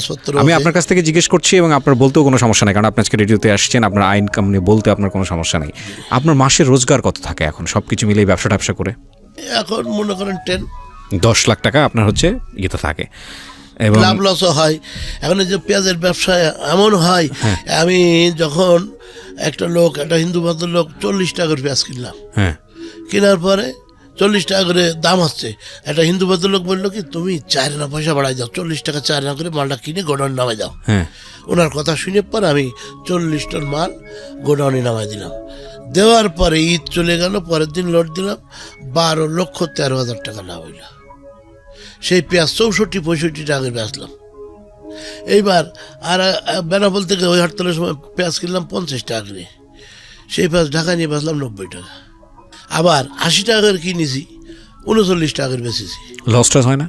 লস হলে তখন খাসির গোশ, তারপরে মুরগির গোশ আনন্দ করে বেশি খাই। কেন? যদি লাভ হলে হাসতে পারি, লস হলেও হাসতে হবে, এটা হলো আমার হিসাব। সেটাই, আপনাকে আল্লাহ কোথা থেকে কোথায় নিয়ে আসছে। লস লাভ তো হলেও যদি হাসতে পারি, তাহলে লস হলেও হাসতে পারি, এটা আল্লাহর দান। এই জন্য আমার সব গাড়ির গায়ে আল্লাহর দান, কথা আল্লাহর দান এন্টারপ্রাইজ। ওকে, এই জন্যই আমার ভাবছি, আমি লেখাপড়া জানি না, তবে আমি যা বুঝি, মানুষ যদি সচেতন হয়ে চলে, যদি সঠিক পথে চলে, তার জীবনে কোনো অভাব আসবে না। হয়তো দুর্ঘটনা আসবে, সামাল দিতে পারবে, অভাব আসবে না। অভাব আর দুর্ঘটনা আলাদা জিনিস। অভাব মানে নেই, আর দুর্ঘটনা মানে আছে, একটা অঘটন ঘটে গেছে, এরকম। সর্বসাকুল্যে যদি জানতে চাই আপনার কাছ থেকে, আল্লাহ আপনাকে যেখানে রেখেছিল, মানে যেখান থেকে যেখানে নিয়ে আসছে, সর্বসাকুল্যে আপনার অর্থনৈতিক অবস্থা, মানে অর্থনৈতিক অবস্থা প্রপার্টি এখন কত কোটি টাকার মালিক আপনি? এখন আমার মনে করেন 20,000 টাকাও নেই ক্যাশ, আমার সব খাটতেছে। এখন ওই জমি কিনা আছে, এখানে 3টে বিটে বাড়ি আছে, যশোরে 124 শতক জমি কিনা আছে। আচ্ছা, তার ভিতরে 27 শতক শুধু আমার ওই 35 আর সব কিনা। আচ্ছা, আর আপনার ওই ব্যবসার ভিতরে কিছু টাকা আছে। এই তার মানে আমি যদি একটু আর্থিক অবস্থাটা, আমাদের যেহেতু শ্রোতারা শুনেছেন এতক্ষণ ধরে, আর্থিক অবস্থার জায়গাটা যদি জানতে চাই, একটা আর্থিক মূল্যমানের থেকে কয় কোটি টাকার মালিক আমি এটা একটু জানতে চাচ্ছি। মালিক তো আল্লাহ, আমি দাবিদার। হ্যাঁ, দাবিদার। আপনি দাবিদারের জায়গা থেকে কত কোটি টাকা? এখন টোটাল মনে করেন 1 2 3 4 5 এরকম 6 কোটি টাকার মালিক। তো উনি হচ্ছেন 6 কোটি টাকা ওনার প্রপার্টি। এখন এক সময় 10 পয়সা থেকে শুরু হয়েছিল। আপনি যখন অতীতের কথা চিন্তা করেন, আপনার কেমন লাগে? আমি সব সময় আমি খুব গর্বিত। আমি সব সময় চিন্তা করি, আমি পিছনের কথা চিন্তা করি, মনে করি। এবং আমি মানুষ যে আমার কাছে আসে, বহু দূরের থেকে লোক আসে, আমি কাউকে ফেরাই না। আমি 5টা মসজিদের বেতন দিই।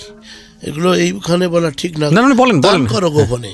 হ্যাঁ, সেটাই, মানে মানুষকে উৎসাহ দেওয়ার জন্য আপনি বলতে পারেন, কোনো সমস্যা নেই। 1,00,000 টাকা দানের থেকে 1 টাকা ঋণ করো, শোধ করা উত্তম। জি। এবং মানে দান মানে গোপনে করা উচিত। তো আমি 5টা মসজিদই বেতন দিই। তারপরে কিছু কিছু ফকির আছে মাসিক, আচ্ছা, সপ্তাহে। তারপরে কিছু কিছু বয়স্ক লোক আছে, প্রতি মাসের 1 তারিখে এসে ভোরবেলা বসে থাকে, আমার ভোর 500 টাকা দিই। এদের মানে আর্থিক অবস্থা দুর্বল, এবং আমিও জানি, জেনে শুনে এরকম কিছু লোকের 500 টাকা দিই। এবার মসজিদে 10 লাখ টাকা দানের কথা বলছি, 3 লাখ টাকা দিছি অলরেডি। ছাদ হবে আমার বাড়ির সামনে মসজিদ। আর আশা আছে, যশোরে যে জমিটা আছে 124 শতক জমি, এটা 20 শতক এক জায়গায় মানে আলাদা, আর 11 শতক আলাদা, আর একটা পুকুর সহ আছে। আর কিছু জমি কিনতে পারলি, আশা করি যদি সেই তৌফিক আমার দান করে, আমার থেকে আমার ছেলে ওই রকম উদ্যোগ যে আব্বা এখানে মসজিদ না হলেও মাদ্রাসা করে দিতে হবে। আচ্ছা, হাফজখানা কওমি মাদ্রাসা করে দিতে, মানুষ শিক্ষা পাক। আমাদের এখানে কিছু পাওয়ার দরকার নেই। আমার দাদা দিদি এখানে শুয়ে আছে, দোয়া করো, আমার ছেলের কথা দোয়া করবে। আর এখানে ওই মাদ্রাসা করে দিতে হবে। কয়টা ছেলে মেয়ে আপনার? 2-1, মানে 2 ছেলে 1 মেয়ে। আচ্ছা, সবাই কি প্রতিষ্ঠিত এখন নাকি? এখন 10-এ পড়ে ছোট ছেলে। আচ্ছা, আর বড় ছেলে আইএ পাস করার পরে আমি আর পড়াইনি, বিজনেসে লাগিয়ে দিয়েছেন? হ্যাঁ, বিজনেসে লাগাই দিয়েছি। আমি যখন হজে যাই তখন 2 কোটি টাকার বুঝও দিয়ে যাই। বাবা এই থাকলো নগদে না, আমি বুঝোই দিয়ে যাই। আমি তখন মিন্টু সাহেব আমার কাছে 90 লাখ টাকা পাই। তো আমি ছেলেরা নিয়ে গেলাম যে দাদা আপনি হিন্দু, আমি মুসলমান, আমি হজে যাচ্ছি, আমি আপনার কাছে দিই না ঋণী, আপনি না বললে আমি যাতে। কয় যে আমার ছেলে আপনার বাড়ি টাকা আনতে যাবেন, আপনি যদি মরে যান আপনি চলে যান। আমি এসে দেখি 35 লাখ টাকা আমার ছেলে পরিশোধ করে দিয়েছে। তারপরে একদম এখন ফুল ক্লিয়ার করে দিচ্ছে, তার অন্য অন্য জায়গায় পাবে সব। তো ওই ছেলে ওই এক সংসারে সব বললাম না, ভাই বোনের মতো চলি, ওর মতো গুছাই আনলাম। তখন ওই যখন আমি হজে গেলাম, তখনও ও কিছু কাজ ধরে সেই কাজও করে, আমি ওর হাতে করে কোনো কাজ ধরে দেয়নি। আচ্ছা আচ্ছা, তা না হলে এখন মনে করেন দক্ষিণাঞ্চল সমস্ত বড় লোকের ছেলে মিলে নেশা করে, সব ছেয়ে গেছে। আমার ছেলে ওই দিক থেকে কন্ট্রোল করার জন্য আল্লাহর কাছে কান দিছে আর ওই করে 15 লাখ টাকার গাড়ি ওর কাছে বসি। ও যখন ওই কাজ ধরেছে 1, 2 লাখ, 3 লাখ, 4 লাখ টাকা জমায় জানলাম এই গাড়ি আমি বিক্রি করবো। কত? আর তুমি নিলি 5 লাখ, অন্য লোক নিলি 16 লাখ। কথা বলছেন? তখন ও 4,25,000 টাকা জোগাড় করে দিয়ে আব্বু গাড়ি দেন। আর 75 কয়দিন পরে দেন। আর তার গাড়িও কয়দিন আমি পরে দেবেন। মানে এরকম একটা মানে এতে যে তো দেখা যাচ্ছে যখন 5 লাখ টাকা শোধ করে দিয়েছে তখন আমি ওর হাতে গাড়ি তুলে দিয়েছি। দিলি মোটামুটি ও যখন নিজের মনে করেছে ওর ভিতরে একটা এক্সপিরিয়েন্স তৈরি হয়েছে, আমি এটা বুঝেছি যে আমি যেরকম ব্যথা খেয়ে শিখেছি। আমি ওরকম একদিন প্রশ্ন করলাম, আব্বু আমার তো কিছু ছিল না, এই আমার বাপের তো কিছু ছিল না, আমি তো এই পর্যন্ত বলছি আমার বাপের অভাব নেই। ও আমার উত্তর দিচ্ছে আমার বাপের অভাব নেই। আমি চিন্তা করলাম তাও তো ঠিক, আমার বাপের অভাব নেই। তখন বলছে দেখেন আব্বু আমি আপনার কাছ থেকে নেব না, আমি কামাই করে খরচ করবো, আমার 2 বছর সুযোগ দিয়ে দিবে। আমি এখন ইয়ং জেনারেশন, আমার বন্ধু বান্ধব আছে, আমি কোনো অন্যায় পথে খরচ করবো না, 2 বছর আমার সুযোগ দিতেও তারপরে দেখেন।